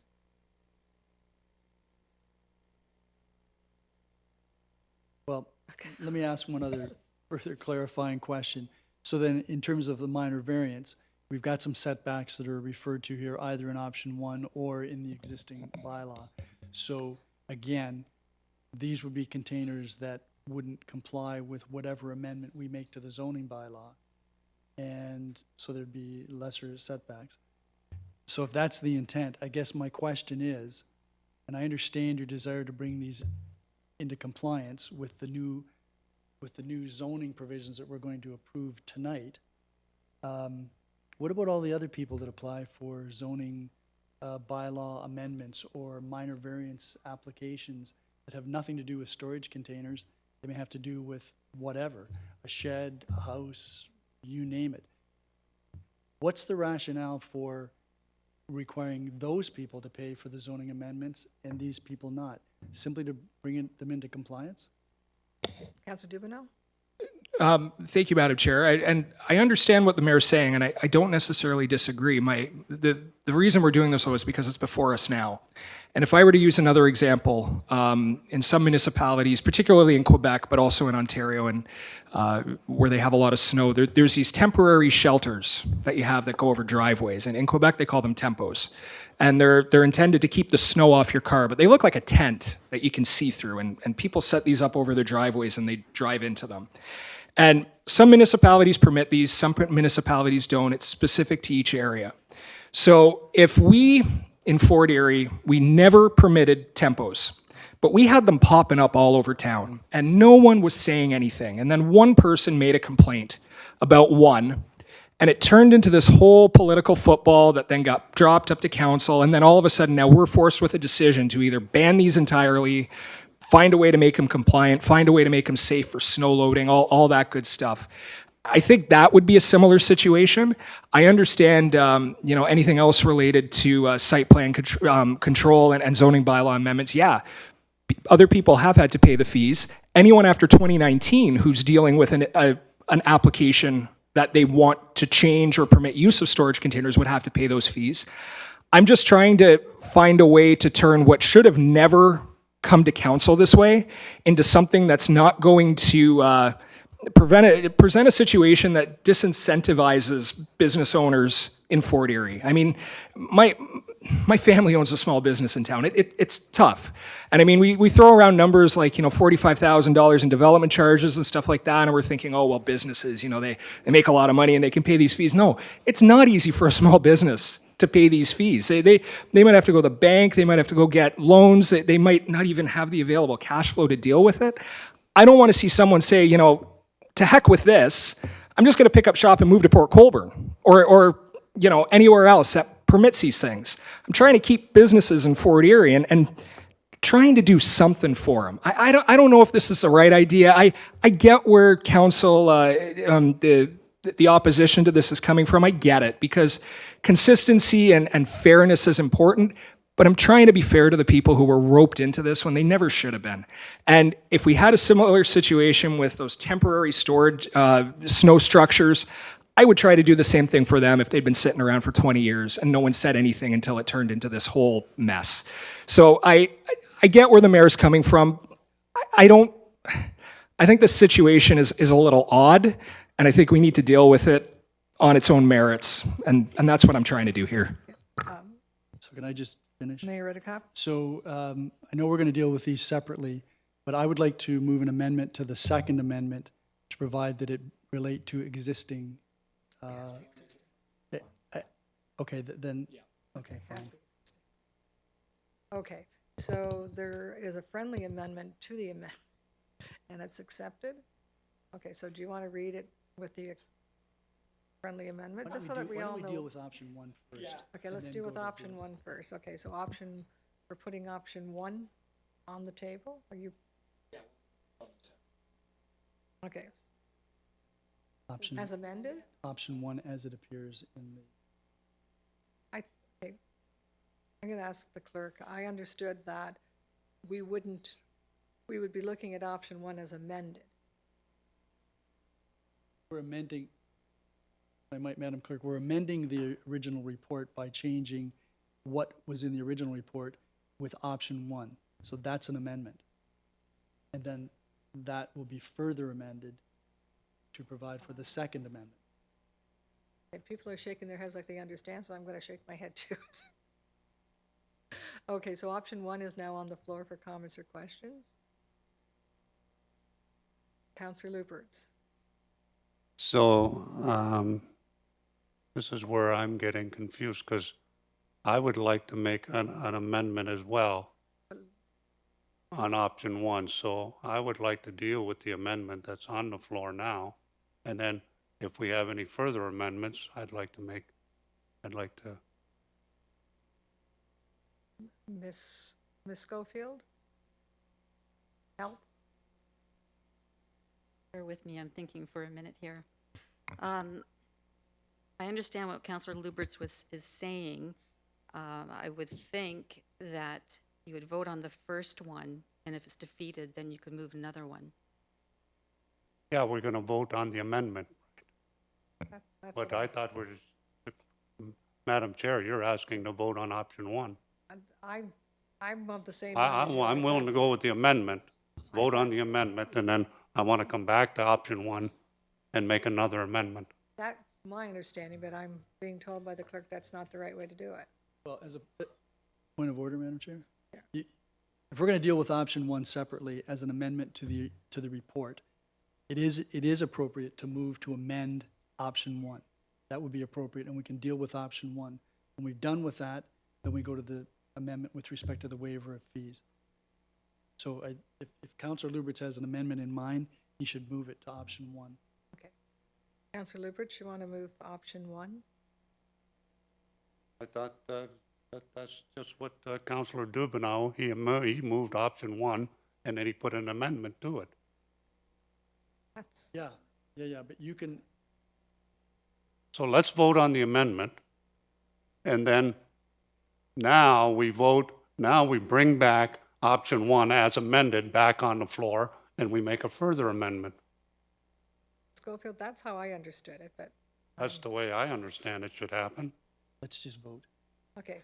So we're voting on option one as currently, we're voting for the amendment for option one. We're not necessarily. Okay.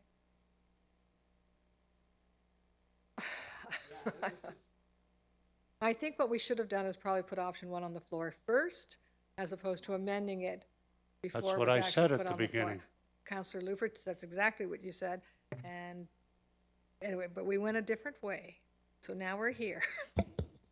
So I see Ms. Schofield shaking her head saying, really messing If I, this up for her. if, here, what we have on the floor originally was the amendment, or not the amendment, but the recommendation made in PDS 45, which was a totally different recommendation. What Councillor Dubanow, I understand, is moving is option number 1 in PDS 45-1, 2019. That's the amendment. Then there was a further friendly amendment to add in for existing. Right, okay, yes. Okay, Councillor Lubberts, I think maybe if we vote on this. Okay, I think I got it. So what we're doing is on PDS 45, we're amending that there to bring option 1 into that. So we're amending it to bring in option 1 from PDS 45-1. Now we should vote on that.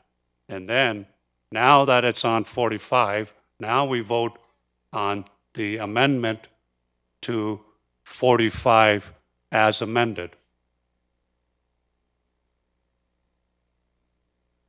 But we get, Okay, If I could raise this as a. as long as point of- I can make another amendment, that's all I want. I will make sure that you can make another.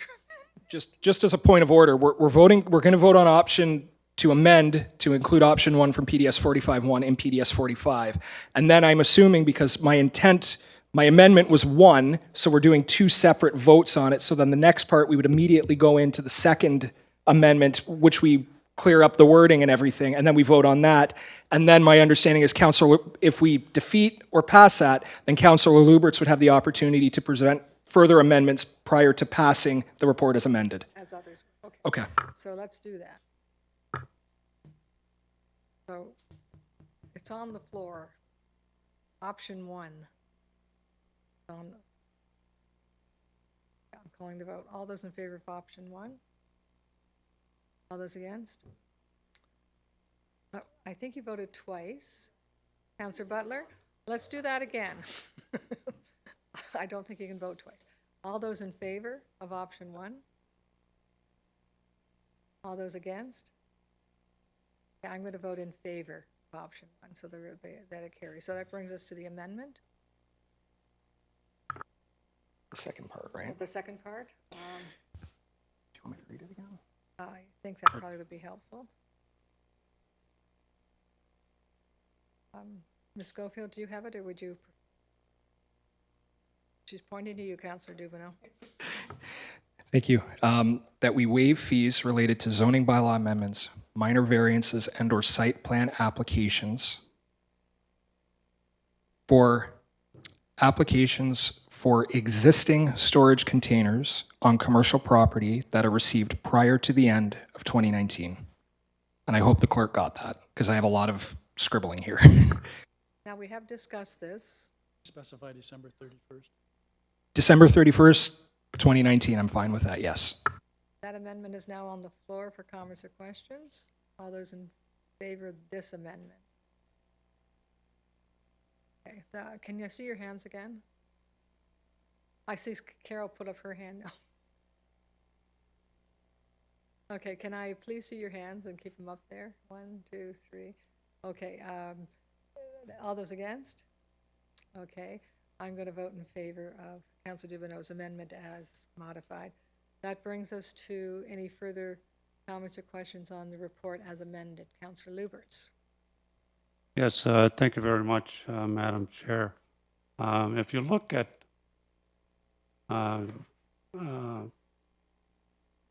well, if you look at all the reports, really, the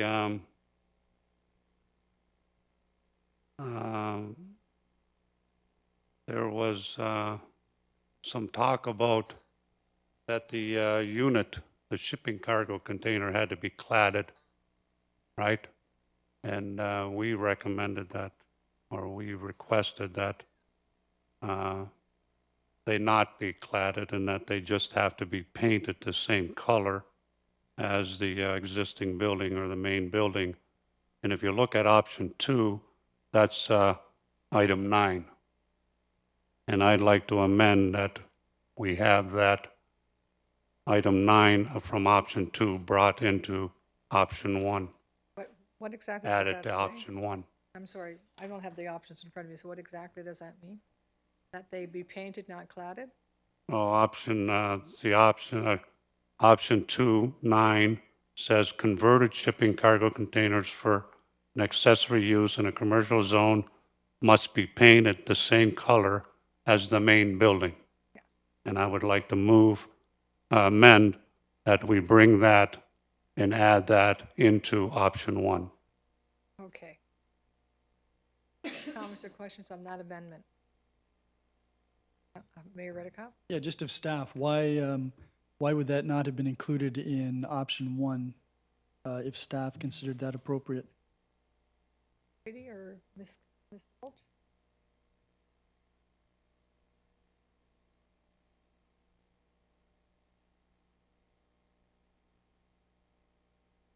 The options that two options. We felt that option 1 requires site plan control, and we were looking for some aesthetics and other things, and that's why option 1 recommended the site plan control.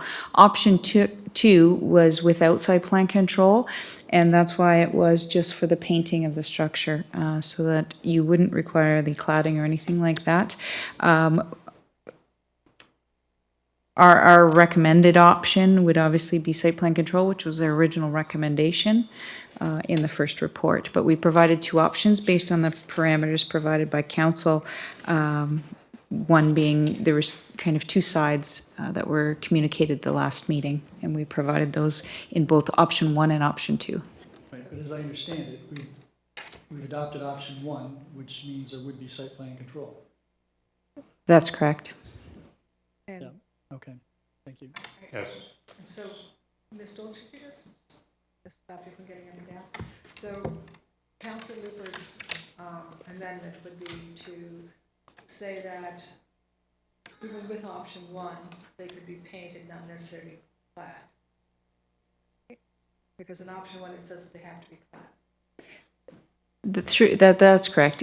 Option 1 is site plan control, and we're looking for cladding on these structures, yes, to make sure that they blend in with the remainder of other accessory structures in commercial areas. So my understanding from Councillor Lubberts is that he wants there not to be a requirement for the cladding, but that they have to be painted. But there would still be site plan control, but that would be what we would require on site. Am I correct, Councillor Lubberts? Yes, because, I mean, if you look at what we have, if you look at option 2, it talks about staff's comments on option 2, is that because option 2 didn't have site plan control, it would be hard for staff to make sure that the units were painted. But now, with option 1, site plan is included, so now staff won't have that problem. They can say it has to be painted the same color under site plan control. And so that alleviates that problem of not being able to enforce it. And so we can put it in there. I don't think it would hurt. The only thing is they don't have to clad it. And there's where we can help reduce the cost Ms. Dolce, would you like to for comment the on that? units. Through you to the councillor, that is correct. Obviously, there is, with site plan control, we do have some ability if the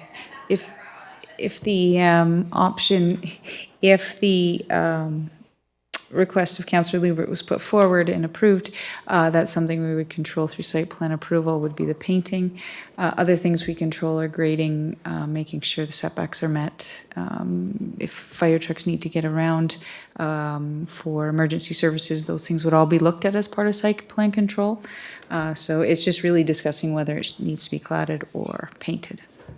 And I guess just a question that kind of leads from that. Therefore, that those have to still be kind of hidden from the, not hidden from the road, but they have to be behind the commercial building and things like that. That would still be part of the site plan control on the fencing and That's correct. That's all part of option one, and there's certain setbacks and saying it has to be behind, in the rear yard, which is behind the main building.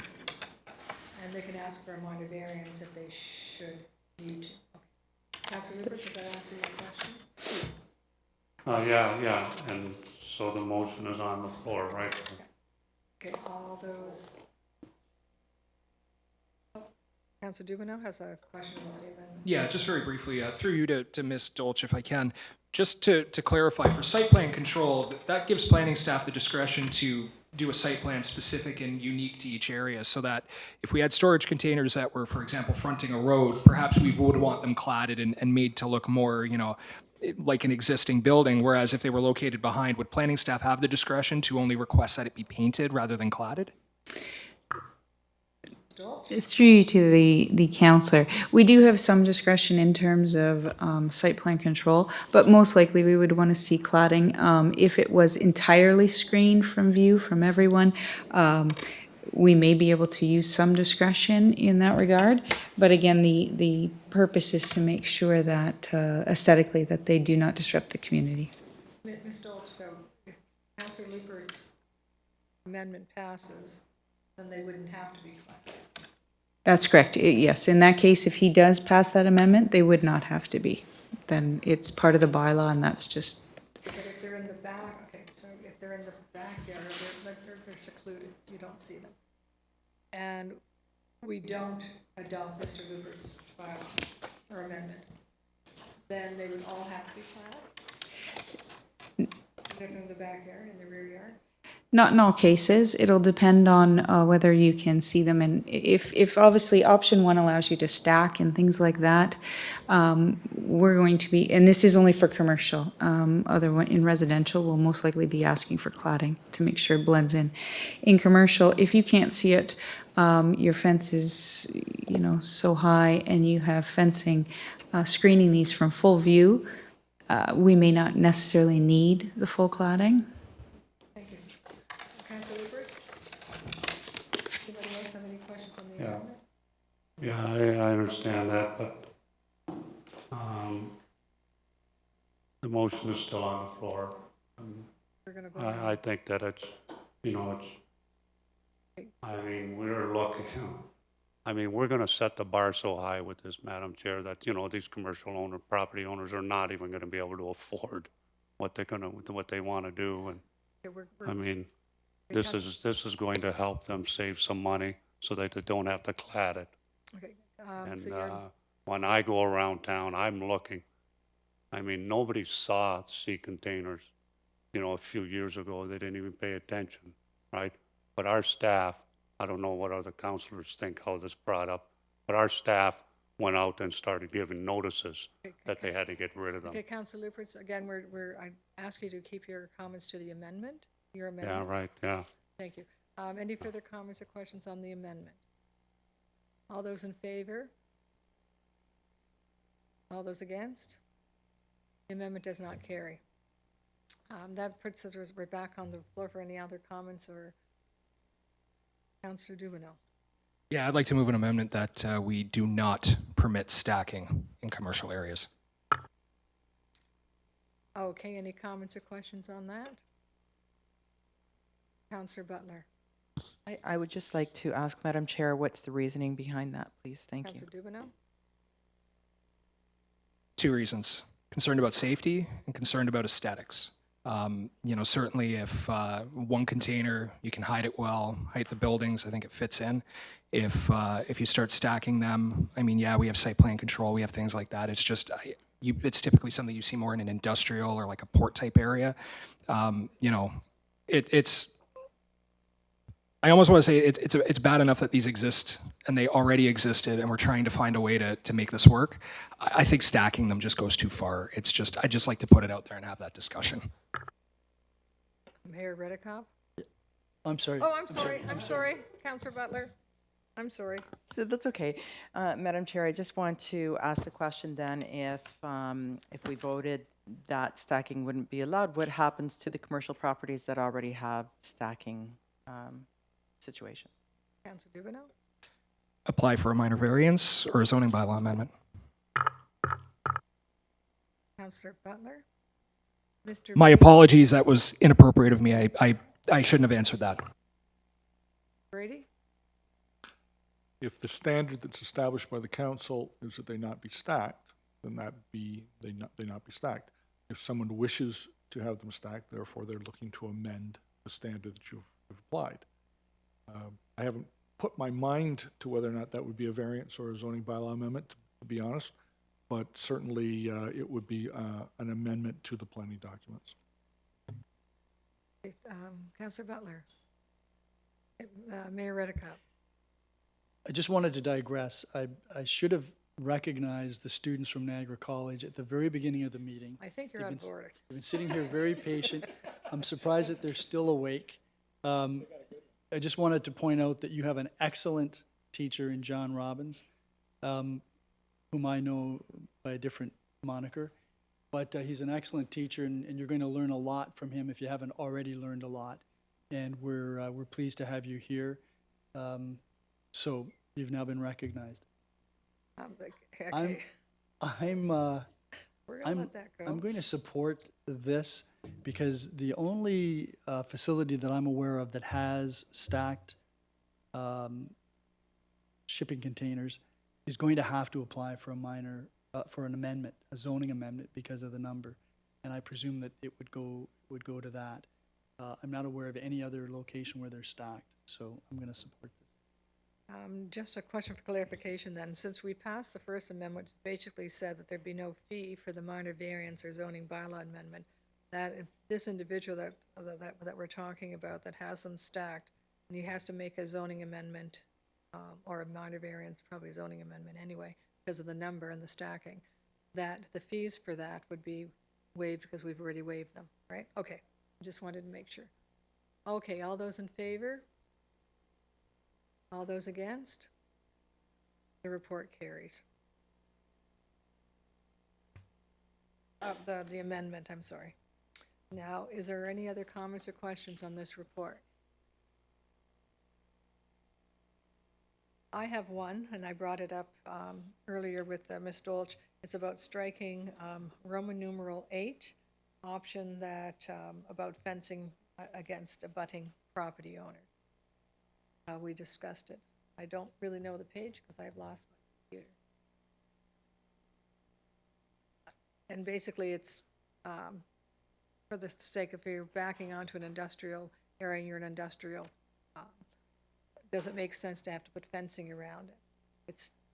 And if you're, let's say if you do have them stacked and you get your minor variance, you can't build the fence that high anyway. So that Roman numeral 8, I don't know what page that's on. Ms. Dolch, can you tell us what page that's on and which appendix?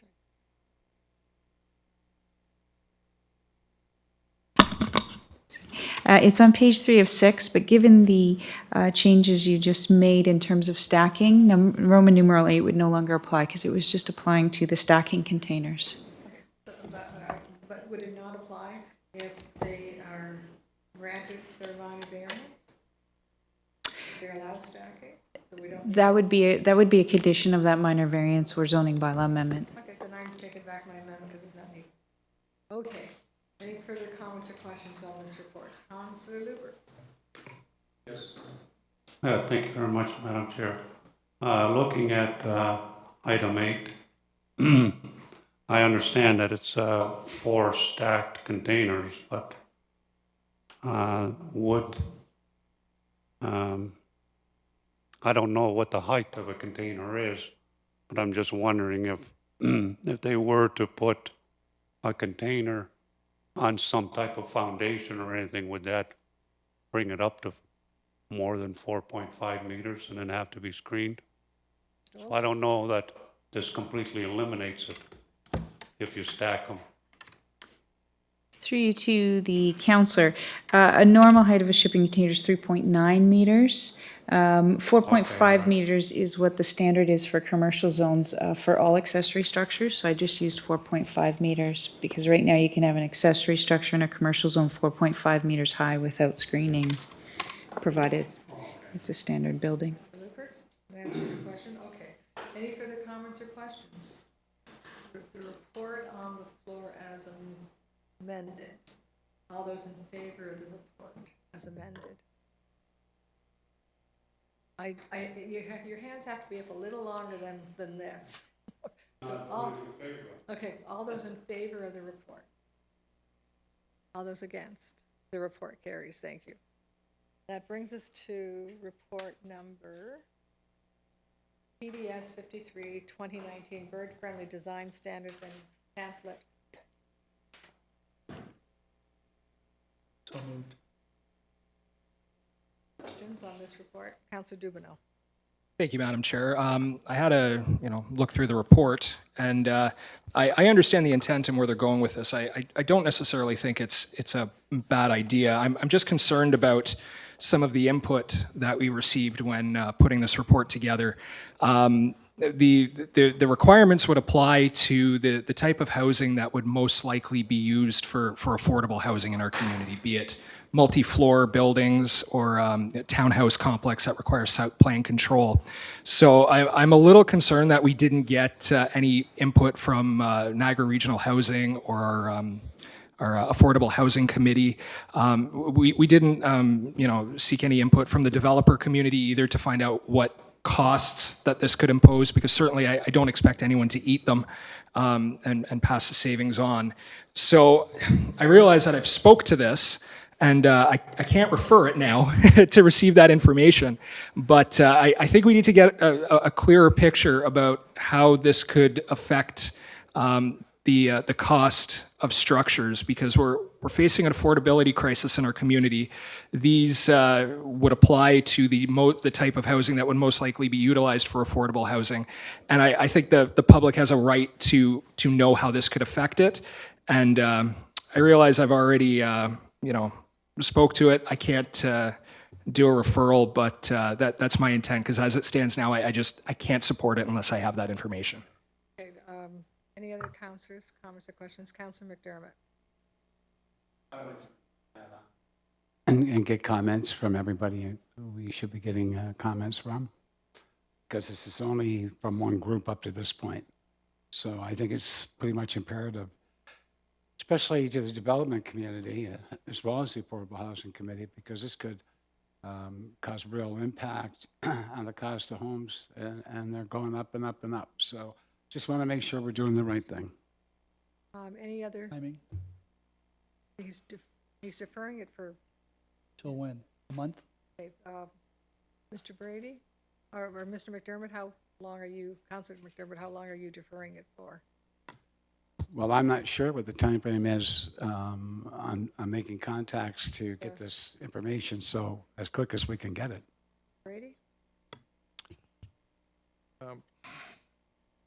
I'll put this out there for council's consideration. We have an upcoming developers roundtable, a residential developers roundtable. Perhaps if council wishes, they could ask that this be put on the agenda for that roundtable, and we could bring it back immediately thereafter. Timing? Timing? That is in November, so it would come back in the first meeting of December. Councillor Dubanow? Yeah, just a point of clarification. Are we postponing the motion, or are we referring it? Or it's being Deferring deferred? it. Deferred? Referred. Okay. All right. Okay. Referred, okay, okay, so we're referring this back to staff for further information.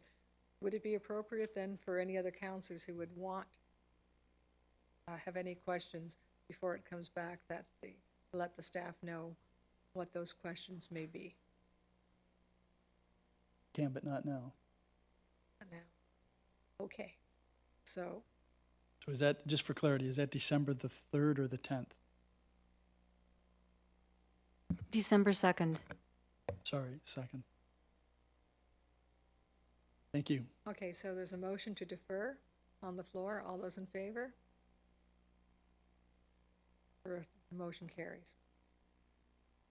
That brings us back to, I think I'm,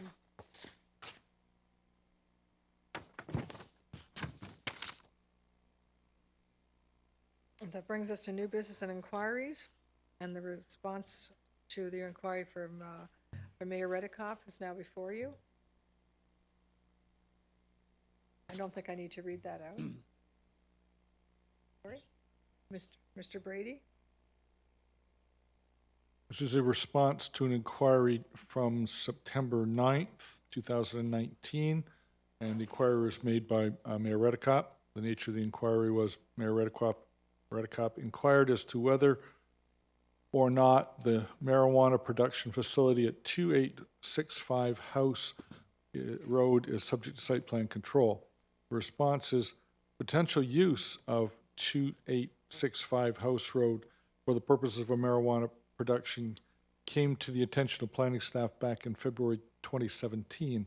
The property owner's agent had inquired with planning staff prior to purchasing the land to see if the marijuana production was permitted or not. At that time, it was communicated that the use was permitted and that a site plan approval was necessary. The property owner proceeded with the purchase of the property and the commercial operations of the marijuana production facility without making any application for site plan approval. When planning staff became aware of this issue, planning staff made contact with the property owner, advising of the need for site plan approval. The process was started by the property owner with a pre-consultation meeting on April 12th, 2018, and the application for site plan approval was made on September 13th, 2018. To date, planning staff have received and reviewed 2 submissions in connection with this file, and the owner continues to work on addressing the comments received from planning and the Niagara Region. Mayor Redekop? So I had 2 questions, and the first one was, if site plan approval is required for this property, how is it that there can be production without a site plan approval? Brady? As we've discussed with council before, the issue of marijuana operations is twofold. There are the uses that we believe that we can deal with through site plan control and others, but there is the licensing, which is a separate issue by the federal government. And I haven't looked at this myself, but I understand sort of tangentially that a license has been issued for this property and that they are working within their license. Well, Madam Chair, I get that. And even if a license has been issued, even if somebody's operating something in a commercial zone or agricultural zone that's completely within whatever other rules there are, they haven't complied with the site plan approval process, so how can we be permitting this? That's number one, and I think we should look into it and deal with it, because from my understanding now, this is an inappropriate use of property in Fort Erie because it doesn't have site plan approval. Second question is, we've received a recent complaint about exterior marijuana being grown at this site. Has the bylaw enforcement officers taken a look at that? And if so, what has come of that? And if not, when will they be going out? Brady? We can send our bylaw enforcement officers out there. However, remember, the permit that is given by the federal government trumps anything that we have. So if they have a permit on the property and the use is permitted on the property, which it is, we are in a very difficult position. It's unlike any other use in the municipality. And other uses just don't have the weight of the federal government behind them. Well, Madam Chair, my understanding is that there are so many plants that can be grown in this facility inside. And my understanding is, and we'd have to have this confirmed, that the license doesn't permit inside and outside. And if it's necessary, we should get the regional police involved, because this sounds like it's, yes, they've got a license from Health Canada, but that doesn't mean they're exempt from complying with every other rule that we have in the municipality. So I would like to think that we'll take some reasonable steps to deal with this, because right across the street, there's a facility that has complied with all the rules and spent millions of dollars to put up a facility to grow cannabis for the market. I'd like to think that we're at least working with those who are complying with our rules to prevent those who aren't complying from profiting. Mr. Brady, adding to Mayor Redekop's comment, do we get a copy of the license that has the restrictions or regulations on it? Can we not get a copy so that we would know what they were allowed and what's allowed and what's disallowed? The federal government has not deemed it something that they will provide to the municipalities. They provide it to the police, I believe, but they do not provide it to the municipalities. So unless we actually go out there and say, can we see your license? We don't know. And to be quite honest, I'm not even sure that we can ask to see the license. When we go, we often do see the license. If there is activity going on this property that is felt to be criminal in nature, then yes, the police should be contacted and be dealt with. The police have been very good about this in the past, and they have gone out to certain sites, and if they find that they're not in compliance with their license, they take appropriate action. Just add on to that, is that if the police do have a copy of the license, can we not request from the police to see the license and what the restrictions or regulations would be on those areas that we're concerned about? Like, I mean, if it's available to the police, can they not share? To my knowledge, they cannot share it with us. Mayor Redekop, anything further? Well, just hoping that the police will be called in on this. Mr. Brady is shaking his head. Thank you. Okay, that brings us to the next response inquiry to Councillor Lubberts. Mr. Brady?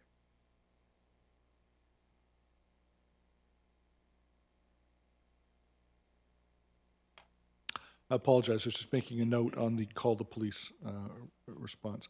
This was an inquiry on September 23rd, 2019 by Councillor Lubberts.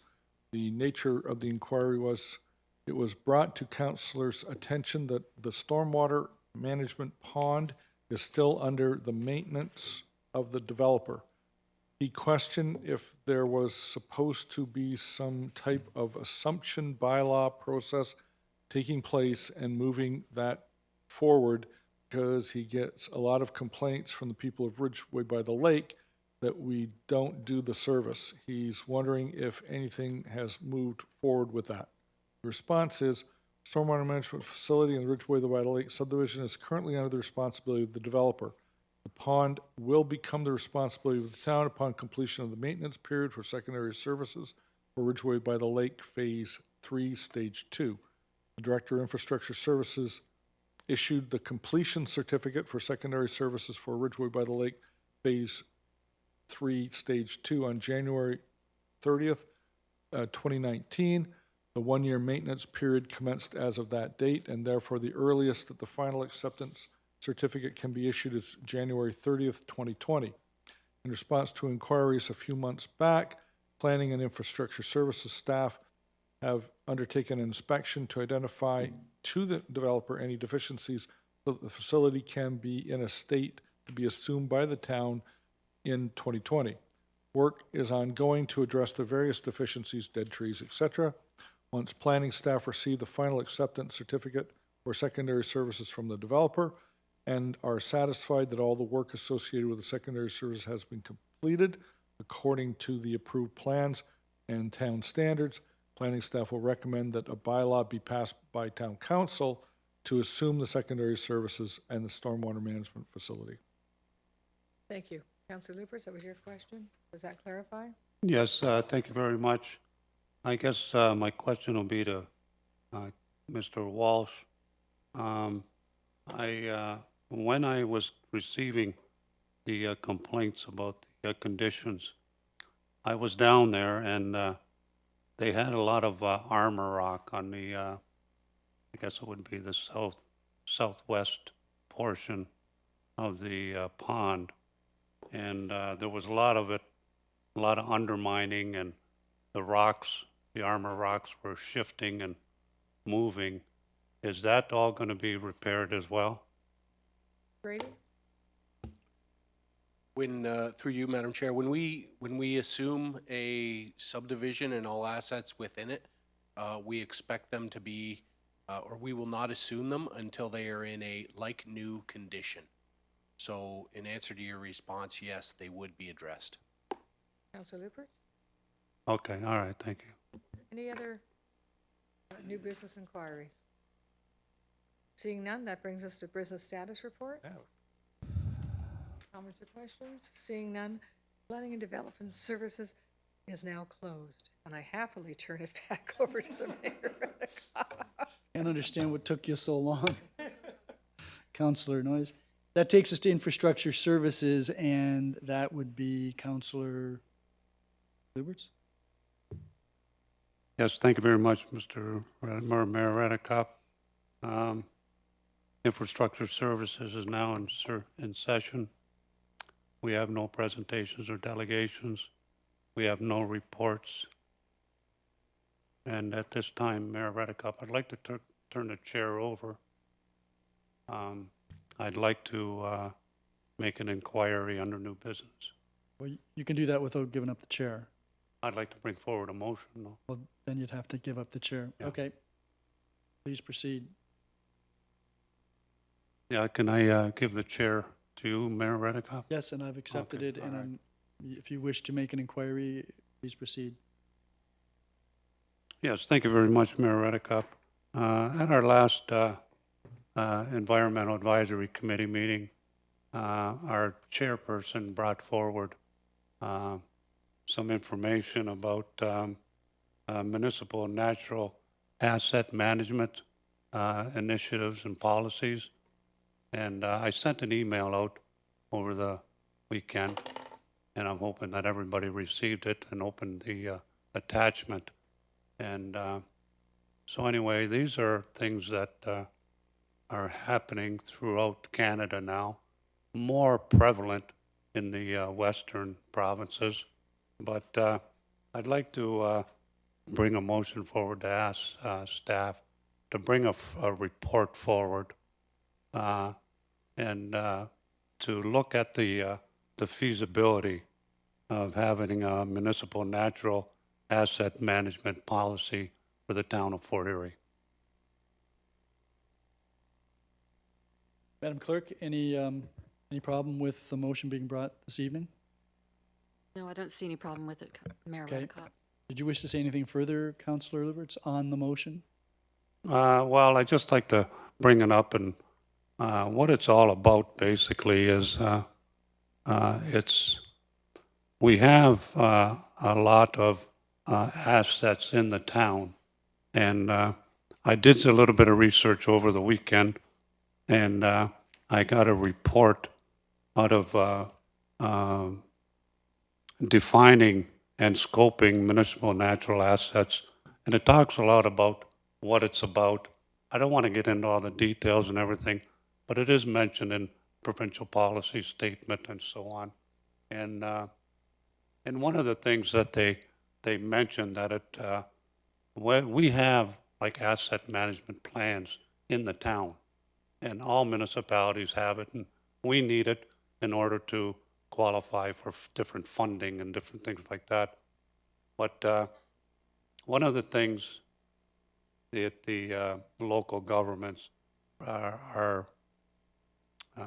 don't measure is the natural assets, and they're an important part of the municipality as well.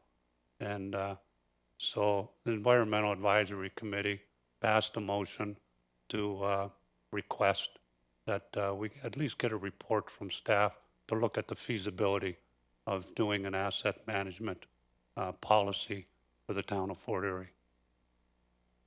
And I'm hoping that council will agree with EAC. So the motion is that staff prepare a report as to the feasibility of the town adopting a natural asset management program? Okay. Anyone else wish to speak to that? Councillor Noyes and then Councillor Dubanow. Again, I'm all for protecting our environment and all that, but I'm just wondering how this fits with the already, provincial wetlands mandate and the protected species and the protected areas already. I know that when I look at the zoning, there's this overlay and this overlay for environmental protected areas and that. Like, how does this differ from that? I just want to make, I'm not clear how this would, is there going to be a conflict or is this going to be duplication? I'm not clear on that. Because I know that we have a lot of things that are done from a provincial level that basically dictate to us what zoning can, what we can do in certain areas, and usually it's because of provincially significant wetlands or protected areas or protected species. I'm not sure. Councillor Lubberts? Well, that would all be put in the, if you do the asset management inventory, right? It's all included, the same thing as what we do if we did like industrial land strategy, right? Or, we do inventory with our assets and then we value them. And assets, natural assets, sometimes what you might think is a natural asset may not be a natural asset, and it separates what's a natural one and what's a green asset and different things like that. So all that would come in the report. I'm not asking that we approve one. I'm just asking for staff to bring us back a report to let us know what is all involved in putting in having it, what the cost would be of putting together a policy initiative for the town of Fort Erie. Councillor Noyes? Okay, I'm not asking for Okay, us to spend any money on any consultants at this time. I just want staff to bring back a report to let us know what that would all involve. And I would imagine in that report, then they would probably refer to the things that I mentioned about provincially significant wetlands and areas of protection already. That would be included in the asset management.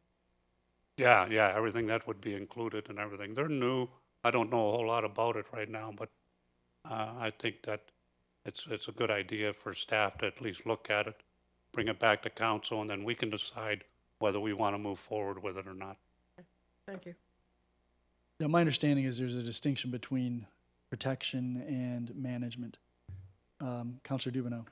Yeah, thank you, Your Worship. And touching on that same sentiment that Councillor Noyes brought up, and even that you just mentioned now, I know I sent that email out to you with the question, and I'm just wondering if perhaps through the chair, if perhaps Mr. Brady could speak to, I'm still confused by the difference between a natural, like an asset management plan for natural areas and a natural heritage inventory, which my understanding is we have.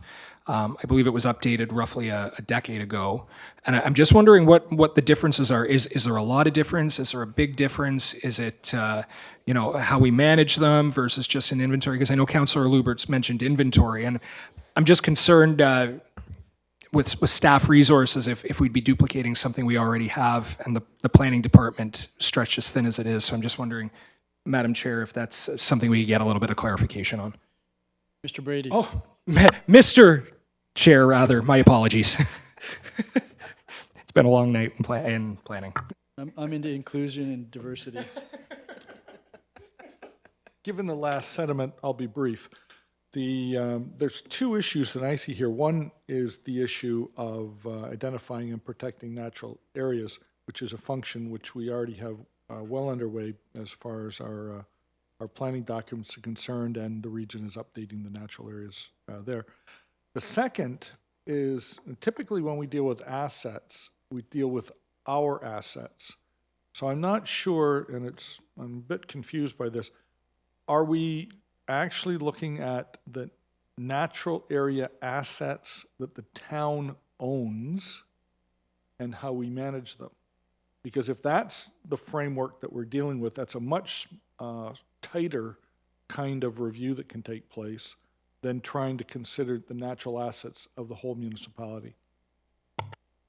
Well, Councillor Lubberts, I can't speak for you, but I'm presuming that you're talking about assets that we would have control over. Well, no, some of them will be mentioned, it's either whether you own them or if you don't own them, right? They would be mentioned in the report. But that there, what we're getting into is what the asset management or the natural asset plan would look like. And all I'm asking is for staff to bring us a report to explain to us exactly what it would be. And so to sit here right now and answer all the questions, we could be another 4 hours. But just to get a report from staff to say, okay, here is a natural asset management plan. This is what it would include, and this is how much money it would cost to put this together. And then we can decide then if we want to do it or if we don't want to do it. But to put together a report is all I'm asking for. I think Mr. Brady was just trying to get some guidance if this were to pass, whether he's looking at just the municipal properties or whether he's looking at. Well, I think I read somewhere where it did say if the minister, some properties would be that you would own the property and some are properties that you wouldn't own, would those, you'd still look at them and they would still be considered an asset to the municipality, although you don't own it. And for instance, there's wetlands on properties that are privately owned, but we benefit from that wetland, right? So that would be included in the report that would come back from the consultants. And, you know, it's like I'm telling you, I don't know a whole lot about it myself, only what I've researched over the last few days. But EAC would like staff to bring forward a report, and then we would have all the answers. We'll know exactly what we're looking at and what it's going to entail, and then we can move forward from there. Ruben, I'll go back to you, but just for clarity, you're talking about staff doing this report. You did mention consultant, but you mean staff. Pardon me? You use the word consultant, but your motion is directed to staff to prepare a report for council's consideration. Yeah, the consultants would probably answer all the questions, but that's down the road. We'd have to approve that first. What I'm asking for right now is for staff to bring a report forward to look at the feasibility of us doing it. Right. Is it feasible for the town? Is it worth our while? And what it would include if we were to do it. Councilor Dubanow, anything further? Yes, thank you, Your Worship. I would feel more comfortable supporting this if we just narrowed down exactly what assets we'd be covering. And I mean, we're a fairly progressive municipality. We do a lot. I mean, we protect natural heritage as part of our strategic plan. I think we go out of our way to ensure that natural heritage is part of our community and how we grow. I'm just concerned about duplication. I know how stretched the planning department is. I'd feel a lot more comfortable if I could get an answer as to how this differs from what we already have in the municipality and not try to reinvent the wheel that we already have. I would think that if this passes, that staff would be providing council with an indication of what the municipal assets are. And in general terms, because I don't think we want to spend a lot of time in detail, in general terms, what the broader assets might be, and then make some recommendations as to what the cost might be one way or the other, what the impediments might be, whether there are other programs that deal with these. I'm somewhat thinking off the top of my head, but that's what I'm thinking. So the direction really is to get an indication as to whether this is feasible, both from a scope perspective and also from a cost perspective. I believe that's what you're looking for, Councillor Lubberts? Yes, I have, I can just maybe bring a little bit of light to what an asset they're looking at. And here's something that a natural asset, and then there's a natural asset versus green infrastructure. And if you look at what they're talking about with green infrastructure, it would be wetlands, forests, parks, lakes, rivers, creeks, fields, soil, and then enhanced assets are like rain gardens, bioswales, urban trees, urban parks, stormwater ponds, and then there's some engineered assets, which are like rain barrels and green walls and cisterns, green roofs, pavement, and those types of things. So, I mean, it gets complicated, but what I'm asking for is the feasibility of putting an asset, a natural asset plan in the town of Fort Erie. Just the feasibility.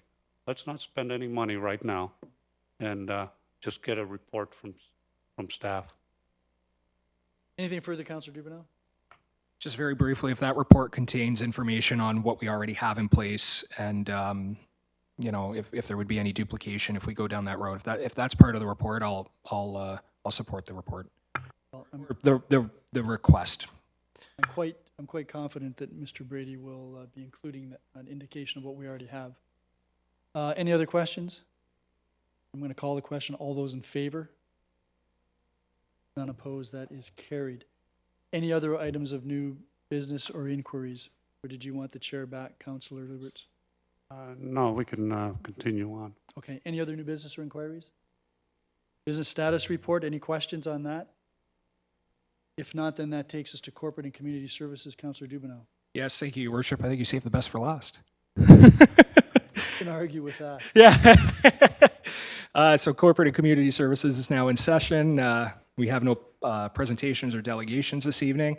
That brings us to reports. So we have CAO-29-2019, the Economic Development and Tourism Advisory Committee. Do we have a mover for that? Councillor Butler. The report is on the floor. Are there any comments or questions? Councillor Butler. Thank you, Mr. Chair. I read this report and I thought it was very interesting. I don't agree with some of the items within the report. I would have thought that we would have made this a subcommittee similar to the planning and development and the infrastructure and corporate services. I think that makes much more sense to me. And the reason that it makes much more sense rather than to have an advisory committee is because I think we have an opportunity to hear many voices as opposed to a select few for a short period of time. I would think that the opportunity lies with, you know, going out to the marketplace and having the EDTC engage in the different business sectors and having round table discussions and inviting a select few, and then next year inviting the next select few that want to participate in the same industry. You have an opportunity to reach out to the retail, the downtown cores, the manufacturing base, the new cannabis industry. There's the tourism industry, the Airbnb industries. So there's a lot of opportunities here that that I would like to see us embrace, as opposed to for the next 3 years have a select few members. It doesn't make sense to me. The other thing too that I wanted to note is that there are some people that would be on for 2 years and some people that would be on for 3 years. That also doesn't make sense to me. I think we have a representative with the Niagara Parks Commission. It's our mayor.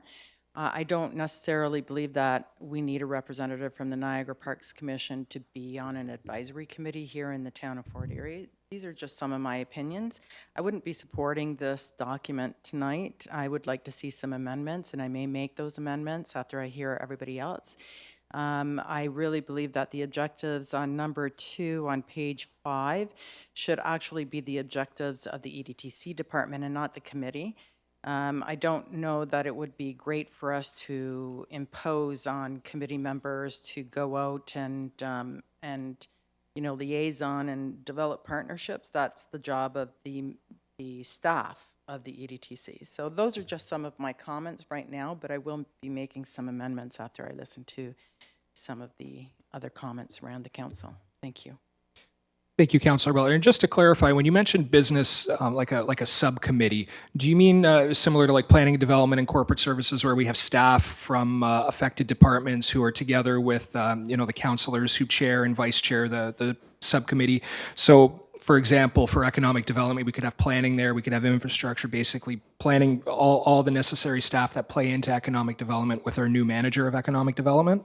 Right, that side of it I agree with, but it would just be a subcommittee comprised of those individuals as they described it earlier on in the report under the financial staffing implications and the people that would be there. I still believe there should be 2 representatives from council, the chair and the vice chair. Okay.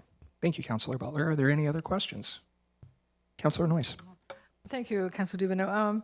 I hear what Councillor Butler is saying. I don't necessarily agree with all of it. I'm not sure that the way it's set up precludes any of the ideas that you had. I don't think it precludes, like, let's say, representatives from the B&Bs to come and do a presentation and ask for direction or get advice, or go to the EDTC directly to do A, B, and C, for their thoughts and all that. I think that the purpose of an advisory board, and I think we all sit on a few, is not to preclude new ideas and other people's ideas. It's basically to bounce some of these suggestions off of each other, so to speak, and try to make sense of how it fits into the bigger picture. So I don't necessarily have a problem with the advisory group, and I would want an answer in regards to I saw the 2 years and the 3 years. I'm wondering if that's so that it be staggered, so not everybody disappears in 2 years. So that the reason for the difference is to stagger new appointees and old appointees. I'm not sure. Yeah, Mr. Cookett, can you clarify that? Sure. Through you, Chair, to the councillors. Actually, I'll answer some of Councillor Butler's questions and concerns at the same time. The whole idea of the advisory committee was to bring in business owners here in Fort Erie and help give advice and direction to the EDTC staff. They will be part of our corporate and community subcommittee. In fact, the general manager attended our meeting that we had earlier today, and that's just an internal meeting with our own staff, but it doesn't include external members of the public who actually deal with the business issues on a daily basis. They can advise us of their concerns, their issues that they have, and hopefully we can help them address those throughout the year. As far as the roundtable goes, those are held annually. You know, if council's preference was not to have an advisory committee, but maybe hold more than just one roundtable, that would work as well, and invite different people to those roundtables if that's where you're looking to go. As far as the terms, the whole idea was, and you're correct, Councillor Noyes, is continuity to have some new with old. So there is that. Over time, we have someone that's been on there for 2 years, and then there's someone new comes on board. So there's always new business owners with the old business owners. So you do have that mix. We didn't want to make the term longer than 3 years.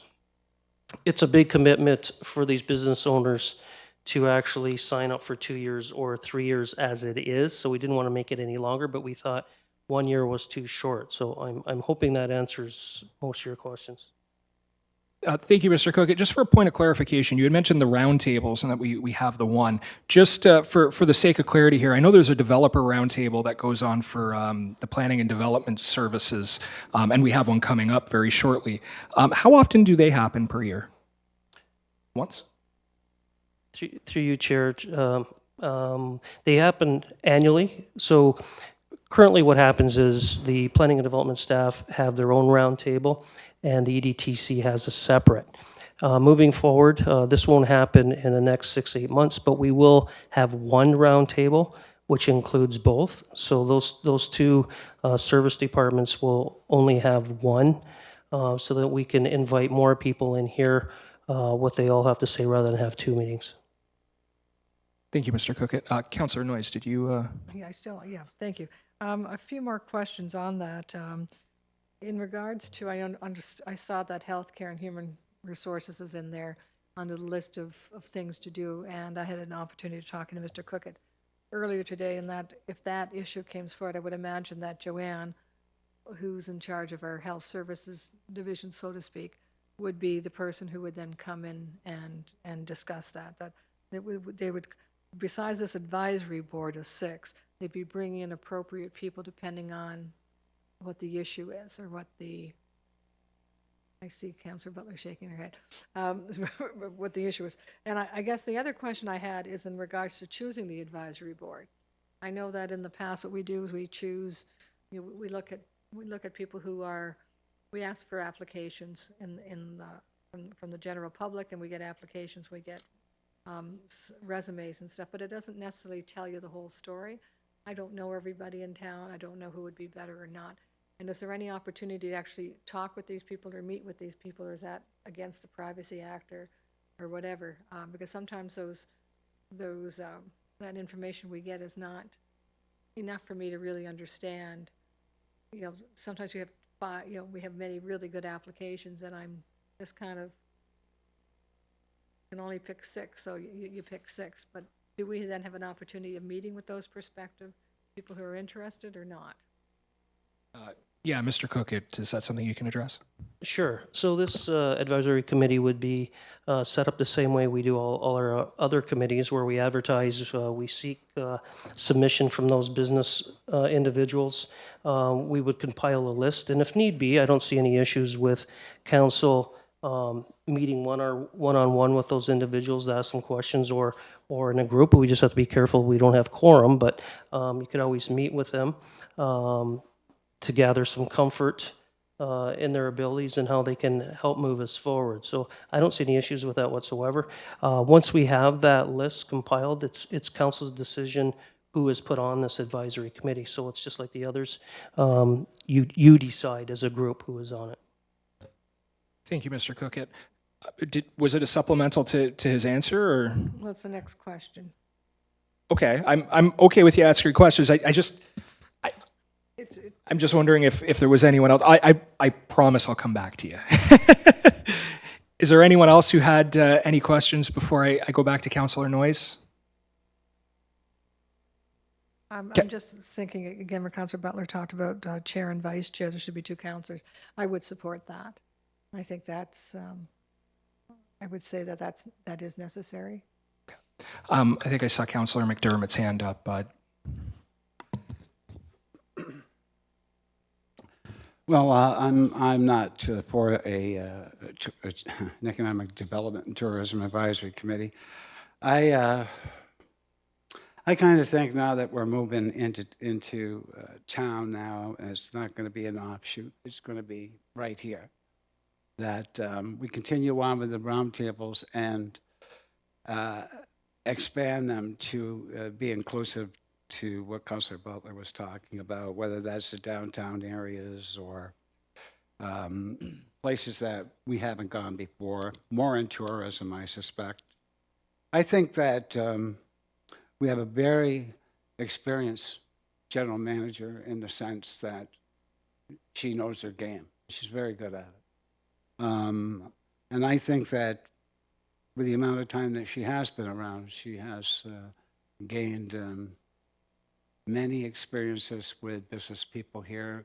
And I think nobody knows the value of the interplay with business people than her. I think she would know, she would have people that she would go to in business that sit at these roundtables. And I think they're very informative. I think they kind of tell it like it is.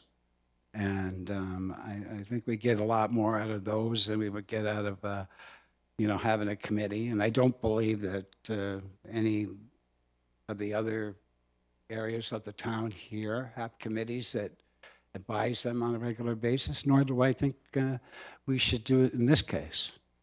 And because I have all the trust in the world in the people that are operating our economic tourism and development here.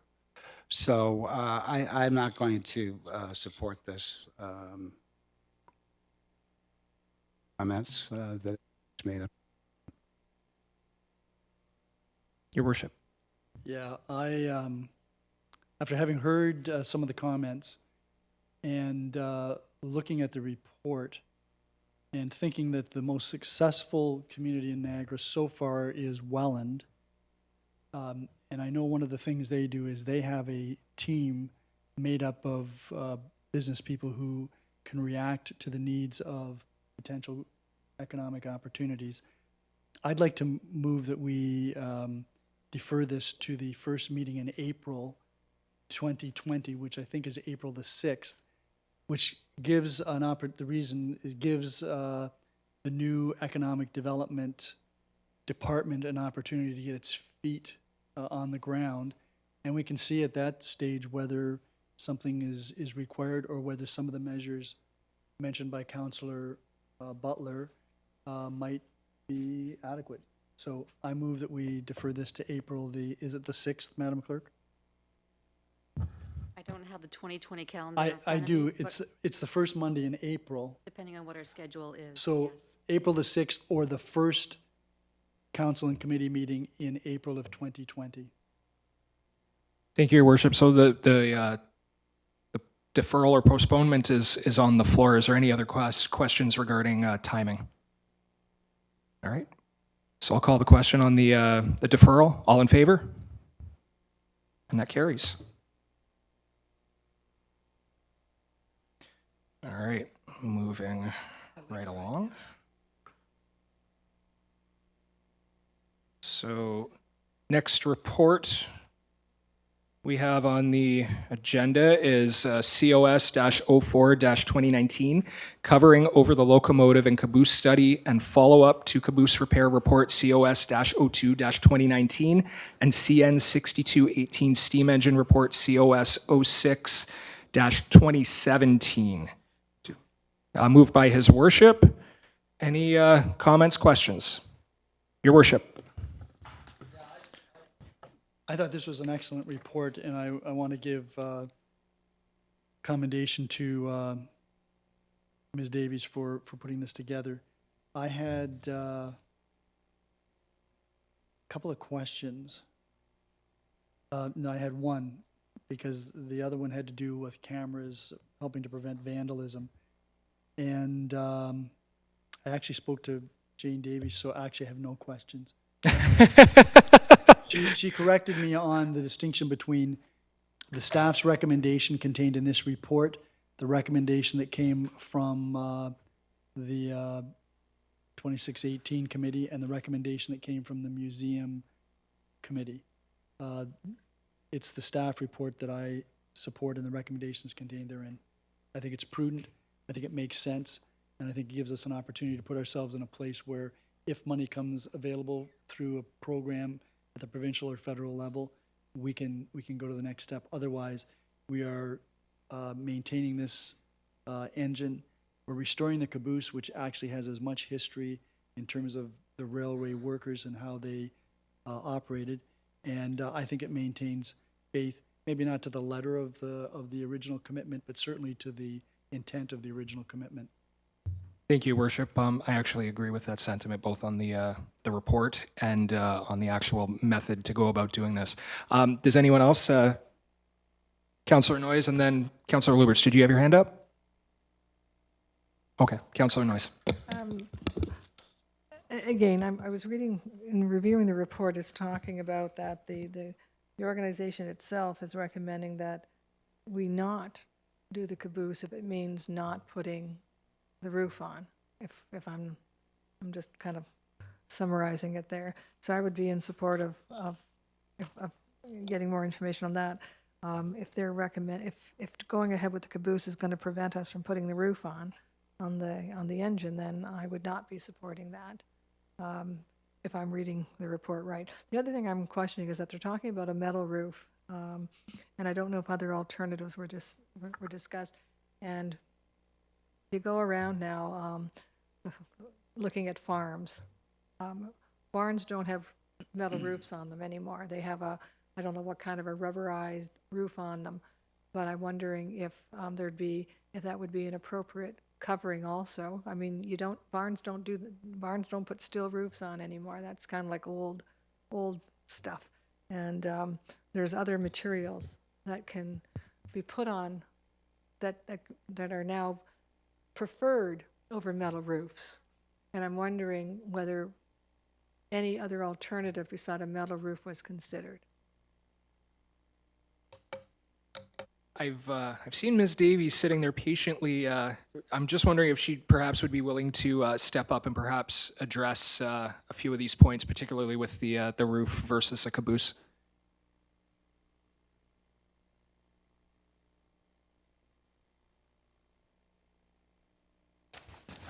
Thank you.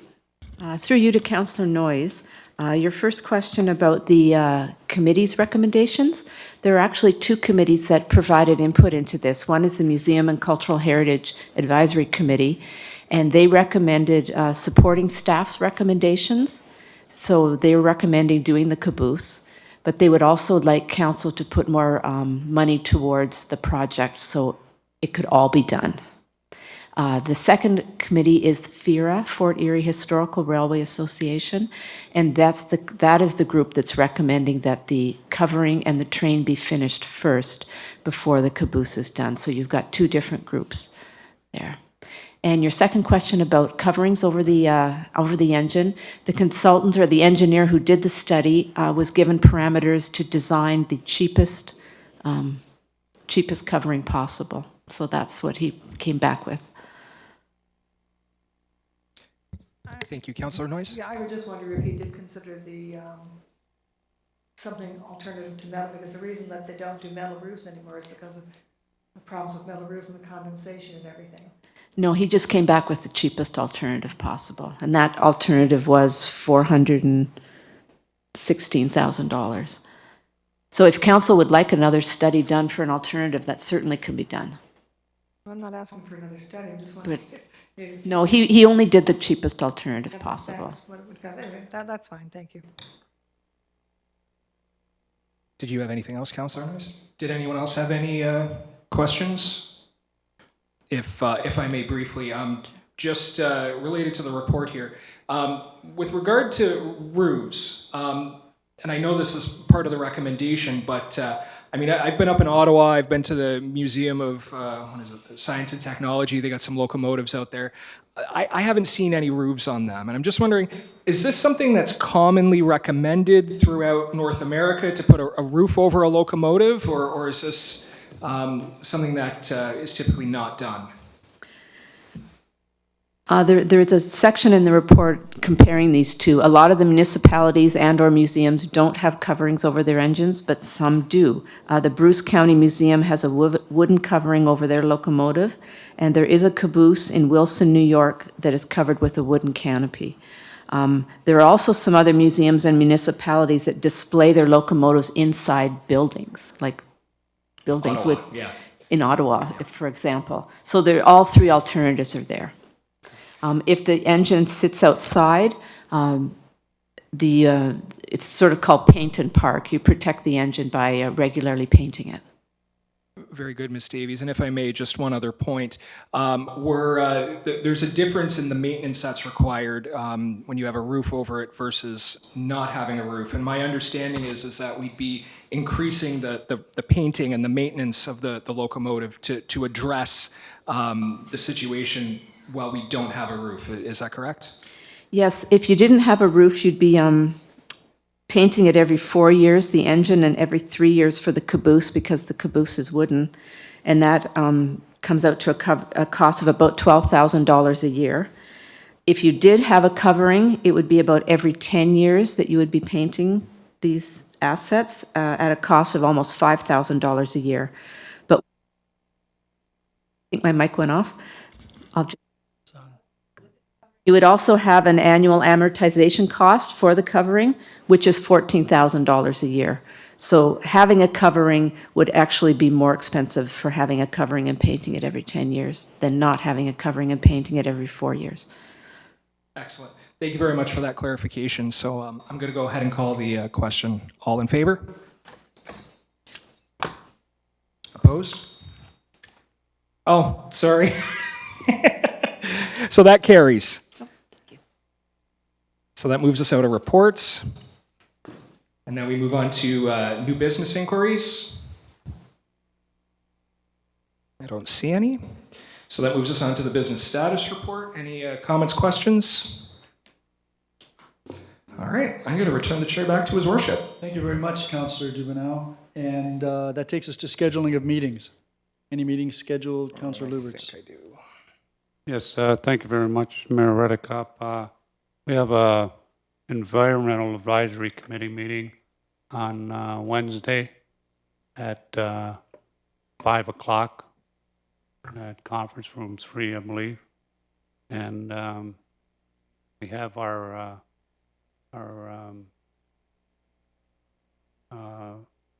drainage appeal, Court of Revision, on Wednesday as well, here at the Town Hall. What time is that at, Councillor Lubberts, do you know? I think it's at 6. I think we were here at 5:30. It's at 6 though, right? That's correct. Yeah, 6 o'clock. Any other meetings? There is a Community Health Care Services Committee meeting on Wednesday, October the 9th at 5. And at noon tomorrow, there is a United Way fundraiser. It's a chili cook-off that staff is holding, and that's here at the Town Hall. So if you can make it out and you like chili, by all means. Any other meetings? Then Councillor Dubanow, I'm going to go to you to provide us with this evening's relief. So I guess I'm putting a motion to adjourn. Absolutely. All those in favor? None opposed? That is carried. Thank you all.